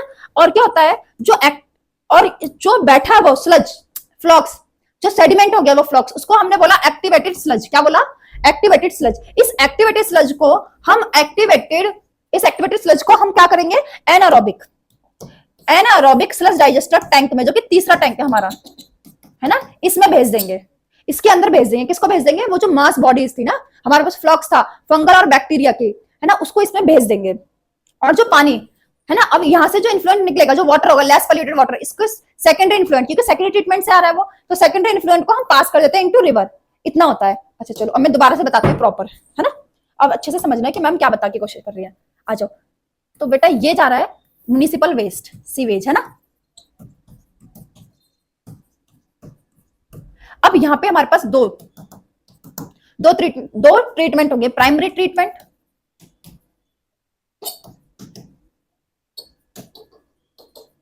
क्लियर, और दूसरा यहां से होगा सेकेंडरी ट्रीटमेंट।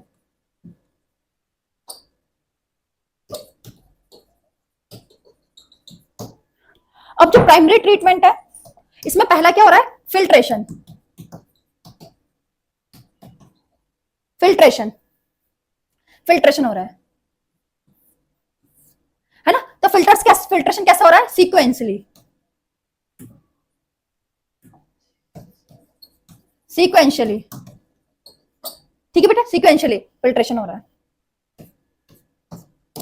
पहला फिल्टर लगा, दूसरा फिल्टर लगा और तीसरा फिल्टर लगा।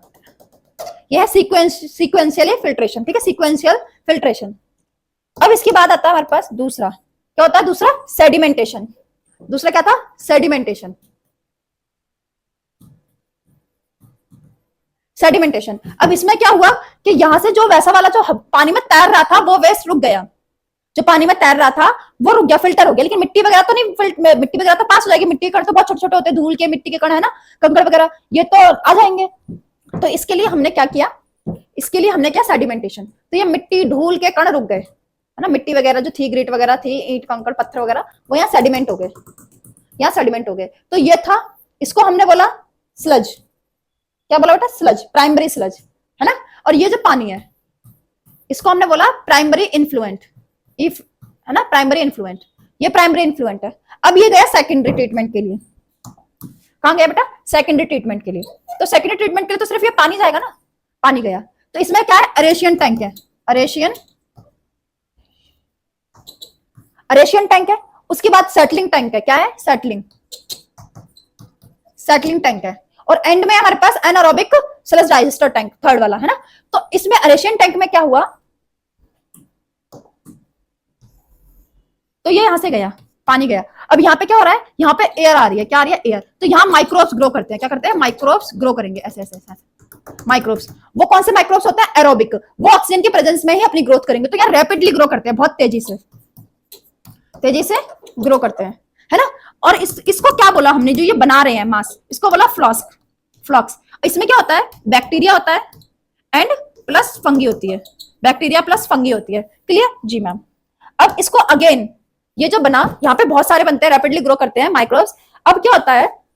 अब यहाँ पे जैसे ये बन जाते हैं, पूरी जो बीओडी कम हो जाती है, बीओडी मैं बताऊंगी क्या होती है, कम हो जाती है। तो इसके जो इन्फ्लुएंट होता है ये अरेशियन टैंक का, इसको सेटलिंग टैंक में भेज देते हैं। कहां भेज देते हैं? सेटलिंग टैंक में। अब ये सेटलिंग टैंक में भेजा, तो सेटलिंग टैंक में ये जो थे फ्लॉक्स, ये बैठ गए, ये नीचे बैठ गए, सारे सेटल हो गए, सारे फ्लॉक्स, ये सारे फ्लॉक्स नीचे बैठ गए। अब ये सारे फ्लॉक्स नीचे बैठ गए क्योंकि ऑर्गेनिक मैटर जो भी था वो ये फ्लॉक्स डाइजेस्ट कर चुके थे, खत्म कर चुके थे ऑर्गेनिक मैटर, ह्यूमन एक्सक्रीटा और जो कुछ भी था उसमें, है ना, वो सब ये क्या कर चुके थे? ऑर्गेनिक मैटर को डाइजेस्ट कर चुके थे ये फ्लॉक्स, है ना। तो पानी अब क्लियर हो गया, पानी अब साफ हो गया, बिल्कुल लेस पोल्यूटेड हो गया। वाटर क्या हो गया? यहाँ पे फ्लॉक्स नीचे बैठ गए। फ्लॉक्स ने पहले सारा ऑर्गेनिक मैटर को खा लिया। सबसे पहले बड़े बड़े पार्टिकल हमने रोके, फिर हमने मिट्टी वगैरह जो थे, कंकड़ वगैरह, उनको हटाया। फिर उसके बाद हमने ऑर्गेनिक मैटर को डाइजेस्ट किया जो पानी में था, है ना। और वो डाइजेस्ट किसने किया? फंगल एंड बैक्टीरिया के फ्लॉक्स ने। अब वो फ्लॉक्स बचे थे तो वो फ्लॉक्स को हमने नीचे बिठाया। कहां बिठाया? नीचे। अब फ्लॉक्स को नीचे बिठाया और जो पानी क्लियर बचा उसको फिर हमने नदी में, इसको पानी को हमने रिवर में भेज दिया, सेकेंडरी इन्फ्लुएंट को, है ना, रिवर में भेज दिया। और ये जो फ्लॉक्स थे, ये जितने बचे थे, इसको हमने टैंक नंबर 3, है ना, टैंक नंबर 3 क्या था? वो हमारे पास एनारोबिक स्लज डाइजेस्टर टैंक में भेज दिया। और ये जो फ्लॉक्स थे इसको हमने बोला एक्टिवेटेड स्लज। क्या बोला? Activated sludge, activated sludge. अब क्या होता है बेटा? एक चीज होती है ना, एक चीज ये होती है कि हमने इस सारे फ्लॉक्स को हमने मतलब मोस्टली हमने टैंक नंबर 3 में भेज दिया, लेकिन कुछ थोड़ा सा अमाउंट एज अ इनोकुलम, जैसे हम दही जमाते हैं तो दूध में थोड़ा सा इनोकुलम दही डालते हैं ना, वैसे ही अगेन ये जो अरेशियन टैंक है ना, तो ये सेटलिंग टैंक से थोड़ा सा फ्लॉक्स हम इसमें डालते हैं एज अ इनोकुलम। किसमें डालते हैं? अरेशियन टैंक में। क्यों? क्योंकि इसमें रहेगा ऑक्सीजन मिल रही, तो वो तेजी से ग्रो करेगा और सारा ऑर्गेनिक मैटर जो आएगा फिर उसको डाइजेस्ट कर जाएगा। अगर ये फ्लॉक्स यहाँ खत्म हो गया तो कौन ऑर्गेनिक मैटर को डाइजेस्ट करेगा? कोई नहीं करेगा। तो सारा हम इसमें टैंक 3 में ले आते हैं, लेकिन थोड़ा सा मेजर ले आते हैं, लेकिन थोड़ा सा हम किसमें डालते हैं? अरेशियन टैंक में अगेन डालते हैं।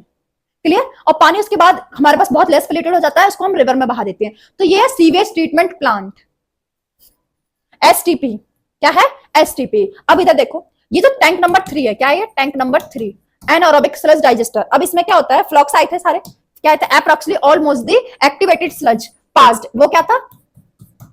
फ्लॉक्स। ठीक है, एक्टिवेटेड स्लज को हम इसमें ले आते हैं। अब यहाँ पे क्या होता है? हेटरोट्रॉफिक बैक्टीरिया होता है, मिथानोजेंस होते हैं, हेटरोट्रॉफिक बैक्टीरिया होता है जो डाइजेस्ट करता है, डाइजेस्ट बैक्टीरिया फंगी, इसको खत्म कर देता है। और क्या करता है? स्लज से प्रोड्यूस करता है गैस, मीथेन गैस, है ना, और ये हमारे पास सल्फाइड गैस है, हाइड्रोजन सल्फाइड गैस है, ऐसे बोलते होंगे, H2S एंड कार्बन डाइऑक्साइड। ये 3 गैस प्रोड्यूस होती है इस मिक्सचर से, जो एक्टिवेटेड स्लज था, है ना, फ्लक्स वगैरह से। कौन सी gas? Methane gas, H2S and carbon dioxide. ये आपको ध्यान रखनी है कि इसमें कौन सी गैस प्रोड्यूस हो रही है और बायोगैस में कौन सी गैस प्रोड्यूस हो रही है है ना, ये गलत नहीं करना बिल्कुल। यहाँ पे H2S गैस प्रोड्यूस होती है और जो बायोगैस है उसके अंदर यहाँ पे SO2 गैस प्रोड्यूस होती है, ये डिफरेंस होता है। तो इसी में लोग गलत कर देते हैं ऑप्शन में, ठीक है, which is form as biogas. और फिर इसके बाद हम गैस को यूज कर लेते हैं। बेटा ये क्लियर हुआ? बेटा इतना क्लियर हुआ?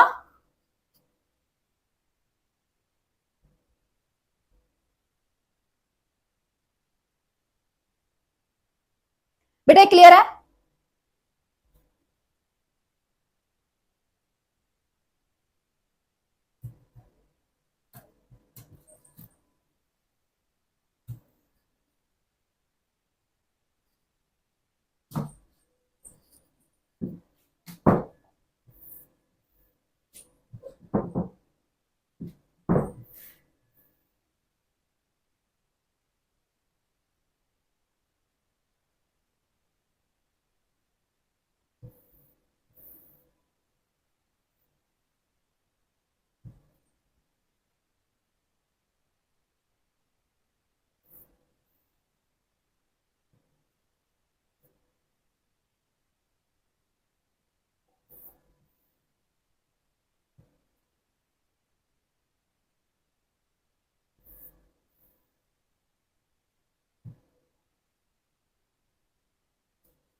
आ जाओ बेटा।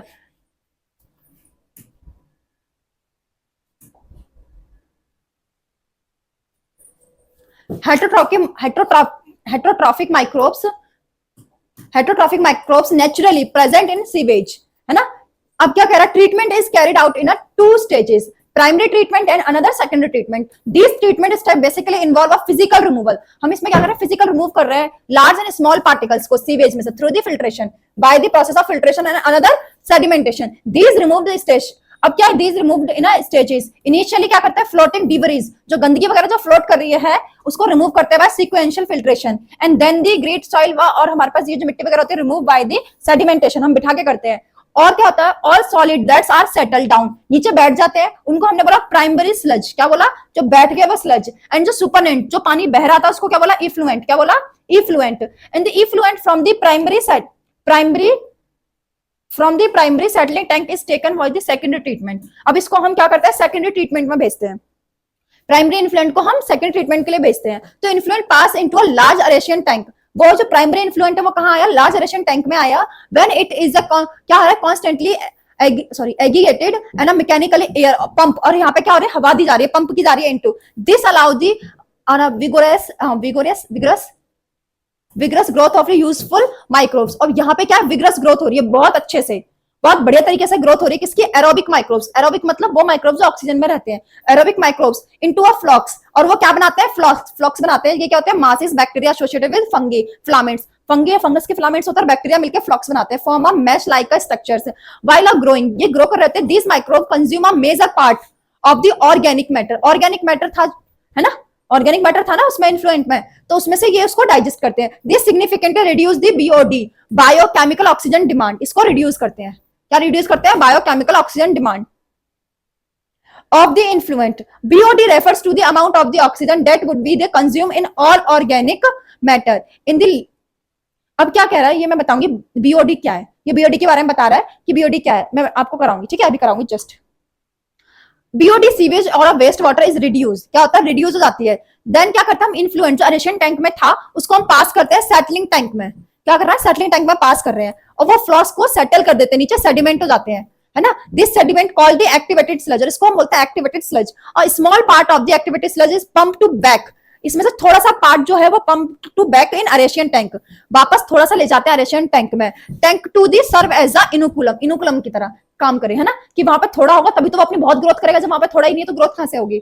The remaining major part is sludge is pumped into the anaerobic sludge digester tank, है ना. Hence other kind of bacteria which grow in anaerobically.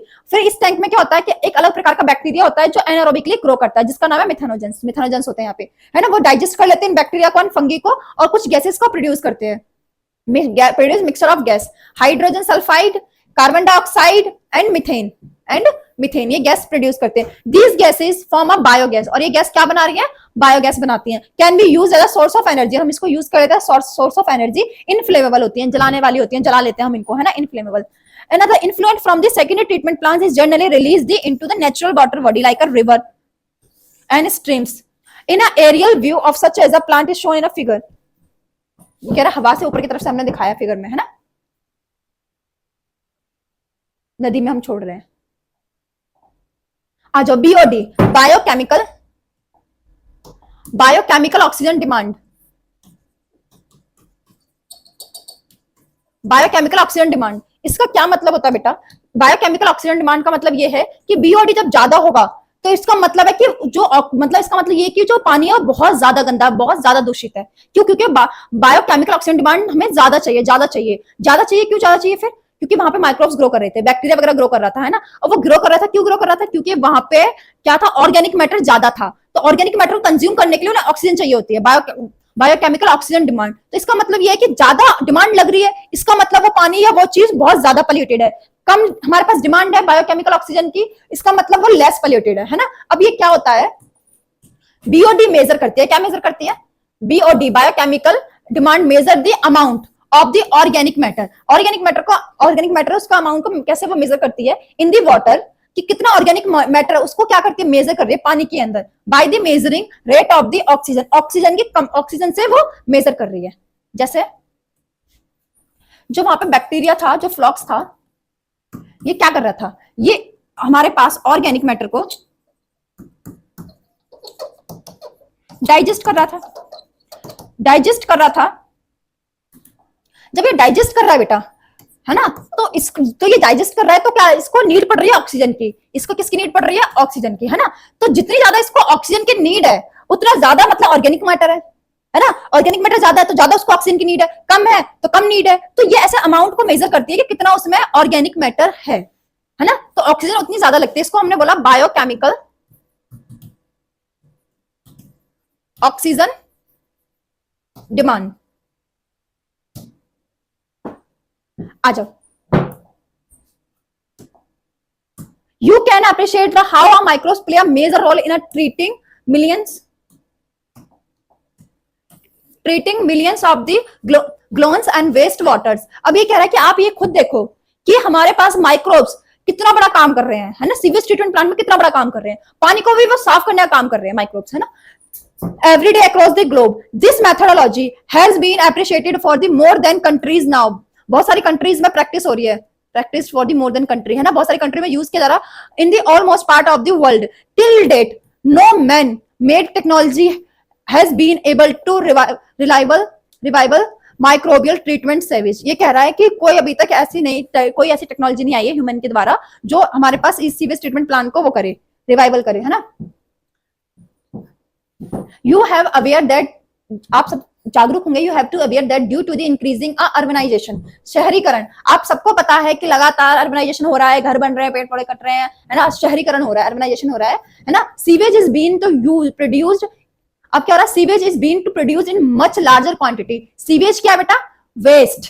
Waste water, municipal waste water, sewage, है ना. Then ever before, how the number of sewage treatment plant has not increased enough to treat the large quantities. अब कह रहा है हमारे पास कि बहुत ज्यादा सीवेज ट्रीटमेंट प्लांट नहीं है कि बहुत ज्यादा जो लार्ज अमाउंट में जो हमारे पास सीवेज है ना, जो म्युनिसिपल वेस्ट है उसको ट्रीट कर सके.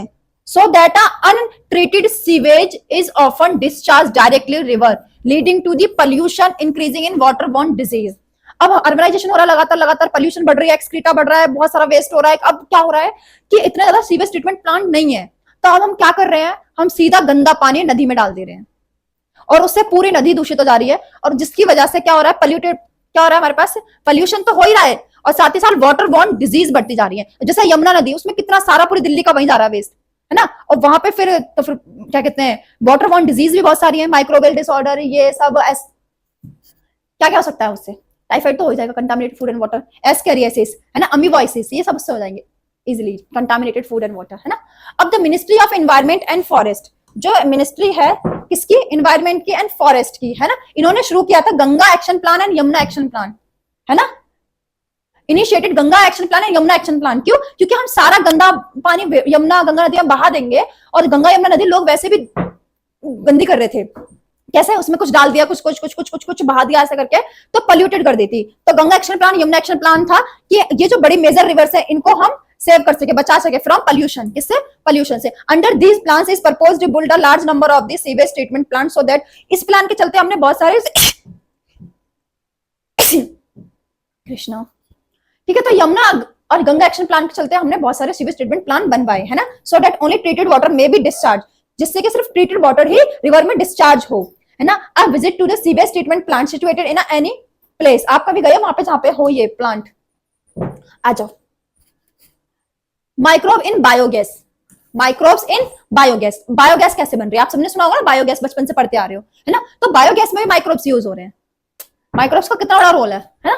Biogas is a mixture of gas, ये भी मिक्सचर ऑफ गैस होती है। इसमें सबसे ज्यादा होती है मीथेन गैस। क्या होती है? प्रीडोमिनेंटली मीथेन गैस सबसे ज्यादा होती है, CH4 सबसे ज्यादा होती है ना। और भी गैसेस होती है इसके साथ साथ, इसमें हमारे पास कार्बन डाइऑक्साइड होती है, SO2 होती है ना। माइक्रोबियल एक्टिविटी विच में बी यूज टू फ्यूल, और ये बायोगैस है, हम इसको कैसे यूज करते हैं? एज अ फ्यूल, पकाने के लिए, खाना वगैरह, ईंधन के लिए, है ना। You have to learn the microbes produce different types of gases and product. अब वो कौन से गैस प्रोड्यूस करेंगे ये एंड प्रोडक्ट में डिपेंड करता है ना। Gases and product during the microbes and organic substrate utilise, ये कह रहा है कि कौन सा माइक्रोब यूटिलाइज कर रहा है ऑर्गेनिक मैटर को, उस पर डिपेंड कर रहा है कि कौन सी गैस प्रोड्यूस होगी, है ना, कि कौन सा माइक्रोब है वहां पे।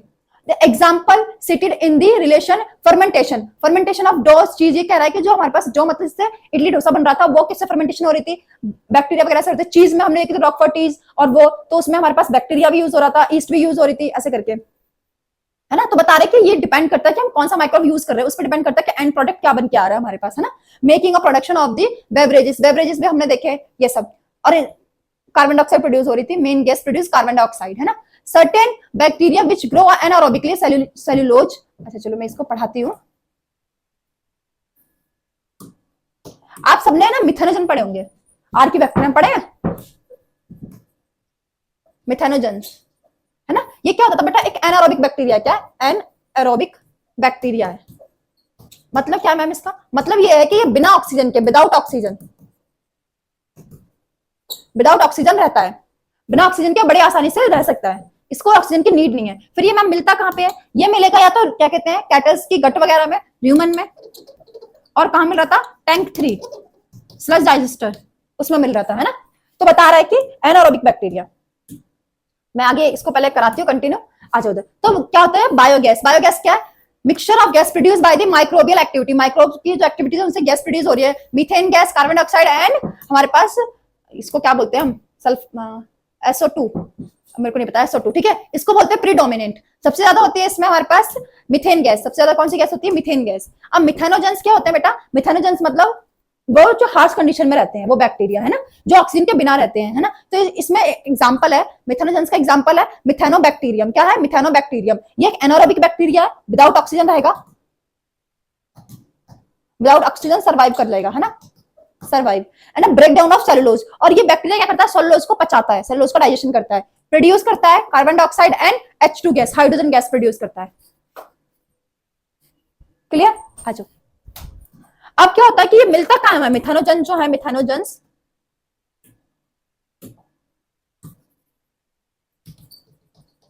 ये मिथेनोजेंस कहाँ मिलते हैं? फाउंड कहाँ मिलेंगे? एनारोबिक स्लज डाइजेस्टर जो टैंक था सेकेंडरी ट्रीटमेंट में, वहां मिलता है। और क्या मिलता है? रूमन, रूमन क्या? पार्ट ऑफ स्टमक, किसके? कैटल्स, गाय भैंस के, है ना। वो क्या करती है? वो चारा खाती है, तो वो घास वगैरह खाती है, उसमें सेलुलोज होता है। तो जो मिथेनोजेंस होते हैं सेलुलोज को पचाने का काम करते हैं, है ना। तो गोबर, तो फिर अब क्या होता है? तो वो गोबर करती है, गाय भैंस जो होती है वो डंग उनका गोबर होता है ना। तो वो गोबर जो करती है तो उसमें बहुत सारा मिथेनोजन बैक्टीरिया होता है। क्या होता है? मिथेनोजेंस बैक्टीरिया होते हैं बहुत सारे, क्योंकि उनकी तो गट में है ना, तो वो जो निकाल रहा है अनडाइजेस्टेड वेस्ट गोबर वगैरह, उसमें आता है, गोबर रिच होता है इस बैक्टीरिया से, है ना, मिथेनोजन से। अब ये क्या कर रहे हैं? गोबर को उठा के कलेक्ट करते हैं, गोबर को यहाँ पे ऐसे कलेक्ट करते रहते हैं, करते रहते हैं। ये मिथेनोजेंस बैक्टीरिया बिना ऑक्सीजन के सर्वाइव कर रहा है ना। और ये और कार्बन डाइऑक्साइड वगैरह और H2 गैस ये सब प्रोड्यूस कर रहा है। तो ऐसे ही हम जब ये गोबर वगैरह होता है इसको कलेक्ट करते हैं और इसमें फिर माइक्रोबियल एक्टिविटी होती है। तो माइक्रोबियल एक्टिविटी होने से CH4 है ना, SO2 और कार्बन डाइऑक्साइड, ये गैसेस प्रोड्यूस होती है। इसको हमने बोला गोबर गैस। क्या बोला? गोबर गैस। और इनका यूज हम करते हैं एज अ फ्यूल।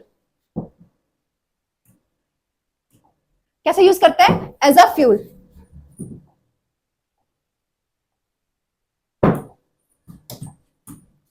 अब कह रहा है ग्रो एनारोबिक, जो वहां पे है, अब वहां देखो, which bacteria grow anaerobically cellulose material produce a large amount of the methane gas along with carbon dioxide and H2 gas. These bacteria are the collectively called methanogens. इन्हें हम बोलते हैं methanogens. One such as a common is the methane bacterium. ये एक example है methanogens का, है ना। These bacteria are commonly found in anaerobic cell digester. Sewage treatment में मिल रहा था। और दूसरा का मिल रहा है, दूसरा का मिल रहा है also present in a rumen, rumen part of the stomach, किसके? कैटल्स के, गाय भैंस वगैरह के, है ना। अलॉट सेलुलोज मटेरियल, क्योंकि उनके पास cellulose material present in the food, उनके खाने में बहुत सारा सेलुलोज होता है, तो उसको पचाने के लिए बैक्टीरिया हेल्प करता है। Cattle also present in human, है ना। These bacteria help in break down of the cellulose, cellulose को पचाता है।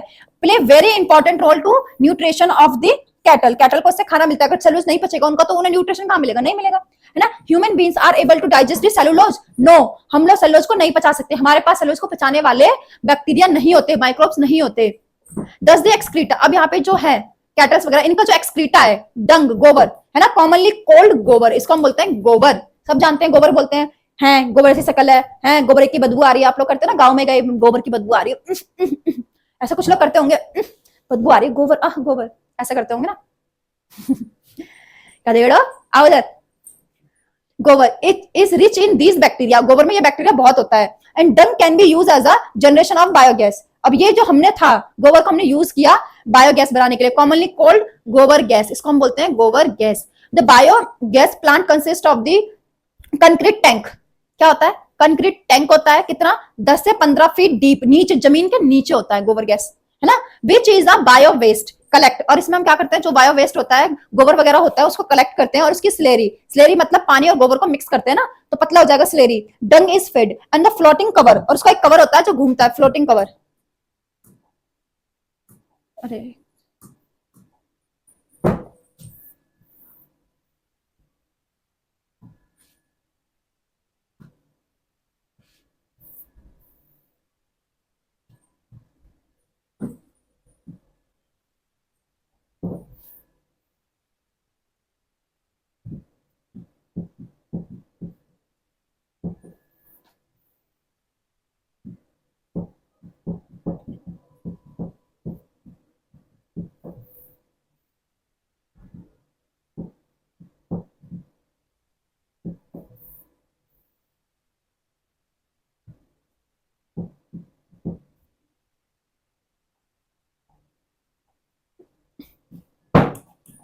आ जाओ। अब क्या कह रहा है? Floating cover place over the slurry. अब ये देखो बेटा, ये है डंग मतलब गोबर, और ये पानी, ये दोनों मिलकर क्या बनाएंगे? स्लेरी। क्या बनाएंगे? स्लेरी। और यहाँ पे क्या होता है? फ्लोटिंग कवर होता है। क्या होता है? Floating cover on slurry, slurry के ऊपर, which keeps a rising the gas, जो गैस को राइज करता है, produce by the tank due to the microbial activity. Gas क्यों बन रही है? माइक्रोबियल एक्टिविटी की वजह से बन रही है। तो biogas has a outlet which is the connected pipe, और जो गैस बनी है उसको हम बाहर निकालते हैं कनेक्टिव पाइप, कहां से? आउटलेट से। अब ये देखो इधर, ये स्लेरी बनी, ये गोबर है, इसको हमने इस टैंक में डाला। किसमें डाला? इसमें, इसको वाला डाइजेस्टर, ठीक है। अब ये जो स्लेरी है, दोनों साइड से, यहां से वहां से, अब क्या हो रहा है कि यहां से स्लज साइड कर लेते हैं, और ये जो गैस बन रही है, ये जो गैस बन रही है, इसको हम निकाल लेते हैं थ्रू पाइप। किसके थ्रू निकाल लेते हैं? पाइप के थ्रू निकाल लेते हैं। Nearby collect in a pipe supply biogas to nearby houses, और आसपास के घरों में वो होती है, सप्लाई होती है। This spent slurry is remove through the another outlet, और जो स्लेरी होती है उसको हम अनदर आउटलेट से बाहर कर लेते हैं, और गैस को अलग, है ना, यूज टू फर्टिलाइजर। अब ये जो है, ये जो गोबर बचा एंड में, इसको हम एज अ फर्टिलाइजर यूज कर लेते हैं, खाद के रूप में यूज कर लेते हैं घरों में, मतलब खेती वगैरह में।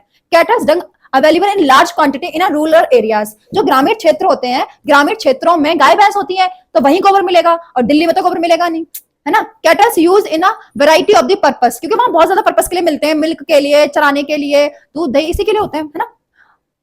So biogas plant are oftenly कहाँ मिलेंगे? Bold in rural areas. The biogas does the produce used as a cooking, हम कुकिंग के लिए भी यूज कर सकते हैं, हम लाइटिंग के लिए भी यूज कर सकते हैं। The picture of biogas plant ये दे रखी है आपको। Technology of biogas production was developed, किसने डेवलप करी थी? इंडिया, मेनली भारत ने डेवलप करी थी, ड्यू टू एफर्ट्स, किसके एफर्ट्स से? Indian Agriculture Research Institute, Indian Agriculture Research Institute and Khadi and Village Industry Commission, Khadi and Village Industry Commission, इन दोनों ने मिलके ये जो बायोगैस थे इसको वो बनाया था, है ना।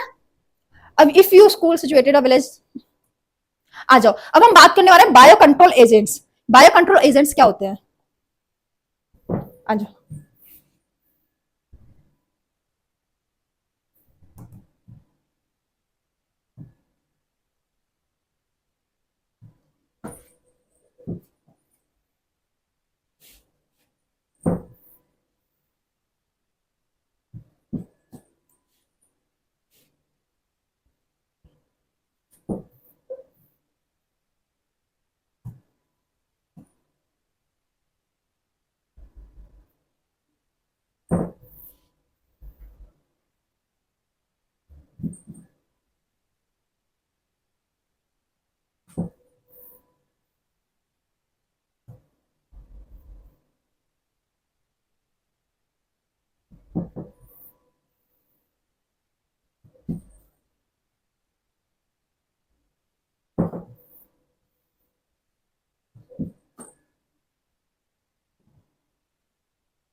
आ जाओ बेटा। तो हम बात कर रहे हैं बायो कंट्रोल एजेंट।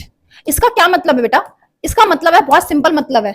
इसका मतलब है कि हम खेती करते हैं, है ना, और खेती जब करते हैं तो हमारी खेती कोई खा जाता है, खेती खराब हो जाती है, प्लांट में डिजीज वगैरह हो जाती है, तो उनको हम कंट्रोल करने के लिए क्या करते हैं, हम पेस्टिसाइड्स डालते हैं ना, केमिकल्स वगैरह डालते हैं, कोई छिड़काव, कोई कुछ करते हैं। तो इसकी जगह पे हम ऐसा ना करके बायो कंट्रोल एजेंट का यूज करें, मतलब हम बायोलॉजिकली यूज करें। कैसे यूज करें हम बायो कंट्रोल एजेंट्स का, कैसे? अब ये क्या एक तरीका है, in which are biological control the plant disease and pest, जो प्लांट को डिजीज पहुंचा रहे हैं, हानि पहुंचा रहे हैं, है ना। नेचुरल प्रेडेशन, हम क्या करें, हम करें नेचुरल प्रेडेशन। हम ऐसा नहीं कि उन्हें मार दें, नहीं, नेचुरल प्रेडेशन कैसे, रेदर देन केमिकल्स का यूज करने के अलावा। Bio control measures will are greatly reduced due to the dependent on toxic chemicals। अब ये जो है ना बायो कंट्रोल वाला, है ना, ये कम हो गया, क्यों? क्योंकि अब आ गए पेस्टिसाइड्स, इंसेक्टिसाइड्स, इनका यूज हम करते हैं, है ना। पेस्टिसाइड्स, इंसेक्टिसाइड्स खेतों में, और इनमें वजह से केमिकल्स होते हैं। आ जाओ उधर। अब हमारे पास क्या है कि नेचुरल है, क्या है, बायोलॉजिकल कंट्रोल कर रहे हैं हम। तो कैसे कंट्रोल कर रहे हैं, जैसे हमारे पास एक है लेडी बर्ड, क्या है बेटा, लेडी बर्ड। ये क्या करती है, ये बीटल्स को और हमारे पास एफिड्स, इनकी ग्रोथ नहीं होने देती है। तो ये बायोलॉजिकल है ना, अगर ये वहां होगी तो इनको वैसे ही मार देगी, एफिड्स को, बीटल्स को, क्रॉप खराब नहीं करने देगी। ड्रैगन फ्लाई होती है हमारे पास, है ना, ये मच्छरों वगैरह को, जो मॉस्किटोज होते हैं, उनको किल करने का, खत्म करने का काम करती है, उनको रिड्यूस करने का काम करती है ना। हमारे पास ऐसे ही बैसिलस थोरिनजेनेसिस, है ना, बीटी, ये होता है, बैक्टीरिया होता है ये, बीसी, बैसिलस थोरिनजेनेसिस, ये कंट्रोल करने का काम करता है किसके, बटरफ्लाई के, कैटरपिलर को, कैटरपिलर ऑफ बटरफ्लाई। तो ये हमारे पास क्या, बायो कंट्रोल एजेंट्स हैं। बायोलॉजिकली हम दूसरे की ग्रोथ को कम कर रहे हैं, जो प्लांट को डिजीज पहुंचा रहे हैं, हार्म पहुंचा रहे हैं, जो वो पेस्ट है, उनको हम biologically, without using of any chemical, हम केमिकल यूज करते हैं, तो उनका इंपैक्ट हम पे भी तो पड़ता है ना। आजकल कुछ भी नेचुरल नहीं आ रहा, सब केमिकल, इतना भर भर के पेस्टिसाइड डाले जाते हैं, है ना, केमिकल्स वगैरह डाले जाते हैं, हम नेचुरल वाले यूज नहीं कर रहे हैं। अब इधर देखो, अब हम फंगस किसका यूज करते हैं, fungus trichoderma, use to treat a plant disease. हम प्लांट डिजीज को ट्रीट करने के लिए हम फंगस ट्राइकोडर्मा का यूज कर रहे हैं। ये कैसे यूज कर रहे हैं हम, नेचुरली, है ना, without any using chemical. Free living fungi common, mostly ये कॉमन है, बहुत कॉमन है, वेरी कॉमन है, इन रूट्स में मिलती है। Effective against the several plant pathogen, जो प्लांट को डिजीज कर दे, पैथोजन, उनके अगेंस्ट होती है। आ जाओ, पहले मैं पढ़ाऊं आपको ये, आ जाओ। Bio control refers use of a biological, क्या है, bio control to the use of biological methods for the controlling of plant disease and pest. Modern society these problems have been tackle increasing by the chemicals. आजकल हम सब chemicals का use कर रहे हैं, use by the insecticides, pesticides, है ना। These chemicals are toxic होते हैं, एक्सट्रीमली हार्मफुल होते हैं हमारे लिए, है ना, क्योंकि वो उनको मार देना तो हमारे भी तो कोई प्रॉब्लम करेंगे ना। केमिकल्स टॉक्सिक होते हैं, हाईली हार्मफुल होते हैं to human being and the animals, and all have been a polluted environment. और क्या कर रहे हैं, एनवायरनमेंट को पोल्यूट कर रहे हैं, सॉइल को, ग्राउंड को, क्यों, क्योंकि केमिकल्स है ना बेटा, तो मिट्टी को, फसल को, सबको पोल्यूट करेंगे, फ्रूट्स वगैरह को, है ना, वेजिटेबल्स को एंड क्रॉप प्लांट्स को। Our soil is also polluted through the weedicides, जो हम वीडीसाइड्स डालते हैं, है ना, कि और प्लांट ना हो गए जिनकी हमें जरूरत नहीं है, उनको रिमूव करने के लिए वीडीसाइड्स डालते हैं। तो उसकी वजह से ऑलरेडी हमारी वो जो है जमीन, वो पहले पोल्यूटेड हो चुकी है। Biological control pest and disease, हम बायोलॉजिकली कंट्रोल कैसे कर सकते हैं, है ना। In agriculture there is a method of controlling pest and relies the natural predation rather than the introduced chemical डालने की बजाय. A key a belief of the organic farming. Organic farming क्या होती है? ऑर्गेनिक फार्मर मतलब कि जो मतलब कोई केमिकल यूज नहीं कर रहे, नेचुरल यूज कर रहे हैं ना. That diversity and furthers health, बढ़िया होती है वो. The more variety landscape has a more sustainable it is. Organic farmer, there is a work to create a system where the insect are the something called pest. अब क्या कर रहे हैं organic farmer में? हम कोई केमिकल्स का use नहीं कर रहे हैं, हम क्या यूज कर रहे हैं? हम नेचुरल, है ना, हम नेचुरली क्या कर रहे हैं? इंसेक्ट को ला रहे हैं जो काम कैसे कर रहे हैं? Called pest are not eradicated and but instead of the kept are manageable levels of the complex system checks the balances and with the living and the variant ecosystem and a concretely the conventional farming practices which is the often the chemical methods kill both useful and harmful life and अब क्या होता है बेटा? हम use कर रहे हैं organic farming.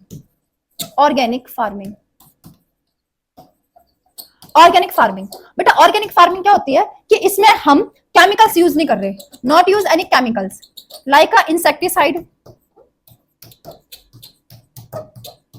Insecticide या पेस्टिसाइड नहीं. इसके अलावा हम नेचुरल चीजों को ला रहे हैं, है ना, कि जो उनको मार दे. जैसे मैंने बताया आपको भी, लेडी बर्ड होती है, वो क्या करती है? वो बीटल्स वगैरह को मार दे रही है ना. और जो ड्रैगन फ्लाई है वो मस्किटोज को मार दे रही है, ऐसे करके.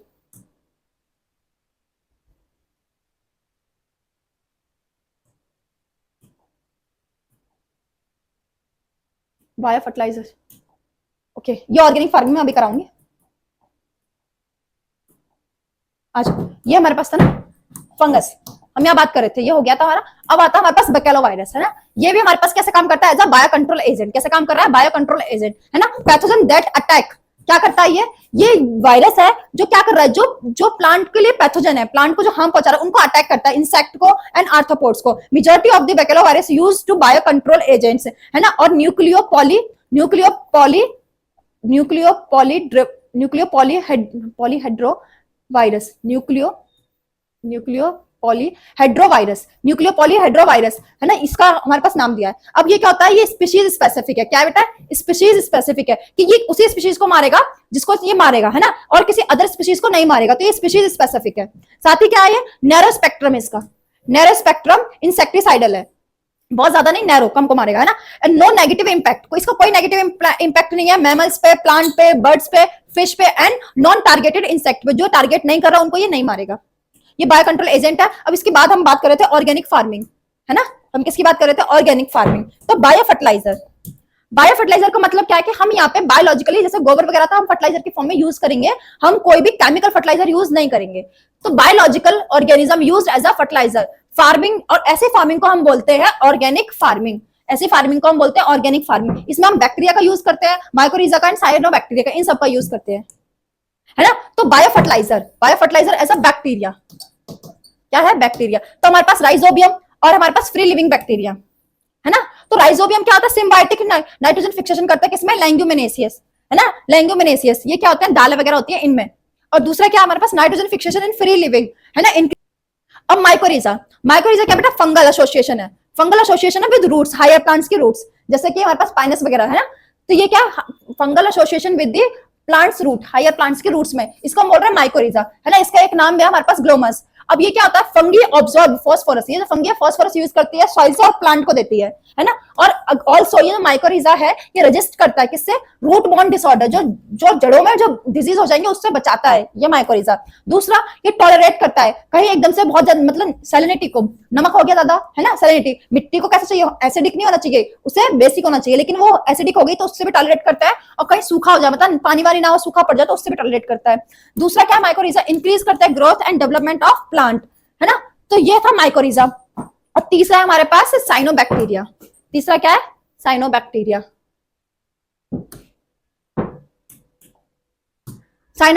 जिसको हम ब्लू ग्रीन एल्गी बोलते हैं. इसके एग्जांपल है नोस्टॉक एनाबिना ऑस्लिटोरिया. ये क्या करता है? फिक्सेशन करते हैं ना, फिक्स एटमॉस्फेरिक नाइट्रोजन. क्या कर रहा है? Fix atmospheric nitrogen and increase the organic matter of the soil through the photosynthesis.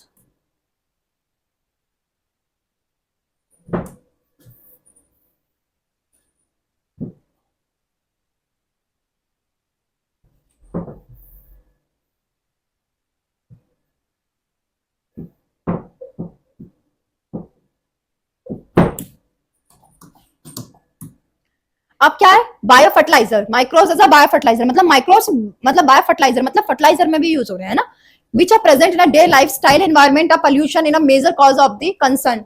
जो पोल्यूशन का जो है ना इन्वायरमेंट, ये बहुत बड़ा कॉज है किसका, कंसर्न का, टेंशन का, use of the chemical fertilizer, क्योंकि हम केमिकल फर्टिलाइजर यूज करते हैं, एवर इंक्रीजिंग, इनकी डिमांड बढ़ती जा रही है एग्रीकल्चर, किसकी, केमिकल फर्टिलाइजर की, produce has been a contributor significantly to the pollution, है ना। Of course we have know the realize that there is the our problem associated with the over use of chemical fertilizer, इसकी वजह से problem भी cause हो सकती है, हम सबको पता है। There is a large pressure of switch organic farming, हम बहुत ज्यादा प्रेशर है कि हम ऑर्गेनिक फार्मिंग स्विच करें, दोबारा से स्टार्ट करें, यूज ऑफ बायो फर्टिलाइजर, और इसमें बायो फर्टिलाइजर का यूज करें। बायो फर्टिलाइजर क्या है, are organism that enrich our nutrient equally in the soil, जो सॉइल में न्यूट्रिएंट बनाए रखे। हम केमिकल कोई भी हम यूज कर रहे हैं जो फर्टिलाइजर, बेटा वो सॉइल को खराब कर रहे हैं, सॉइल को खराब कर रहे हैं, और जो उनसे फ्रूट्स वेजिटेबल्स जो आ रही है उनको पोल्यूटेड कर रहे हैं, और वो हमें नुकसान पहुंचाते हैं, है ना। The main source of the bio fertiliser are bacteria, bacteria है, फंगी एंड साइनोबैक्टीरिया। तो फंगी में माइकोरिजा है, बैक्टीरिया आपको करा दिया, हमारे पास राइजोबियम बैक्टीरिया है ना, fungi, mycorrhiza, cyanobacteria, blue green algae, study about the roots and लेगुमिनेसिस,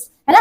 लेगुमिनेसिस में कौन कर रहा है, राइजोबियम कर रहा है। Fixation of the atmospheric nitrogen forms which is the used by the plant as the nutrient, and another bacteria fix the atmospheric nitrogen while the free living, है ना। इसके एग्जांपल है azospirillum and azotobacter enriching the nitrogen content in soil.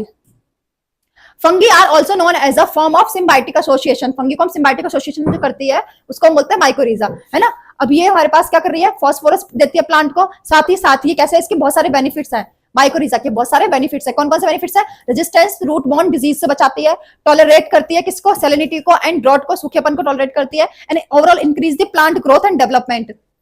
ये इसकी क्या advantages है। Cyanobacteria क्या करता है, एटमॉस्फेरिक माइक्रोब्स है ना, widely distributed in the aquatic, terrestrial and environment many which is the fixed atmospheric nitrogen. इसके example anabaena, nostoc, oscillatoria, ETC. Paddy, paddy मतलब चावल के खेत, पैडी मतलब चावल के खेत। Cyanobacteria serve as a important bio fertiliser, चावल के खेतों में। ब्लू ग्रीन एल्गी ऑल्सो कहते हैं इसको, और क्या करता है, organic matter to the soil and increase the fertility, soil की फर्टिलिटी को इंक्रीज करता है। Currently in our country a number of bio fertiliser are available commercially in market and farmer use the regular in their fields and the replenish soil the nutrient and the reduce the dependence on the chemicals fertilizer. और ये जो सब कुछ है वो हमें available हो रहे हैं बेटा। अब इसके बाद कंप्लीट होता है ये चैप्टर, है ना, माइक्रोब्स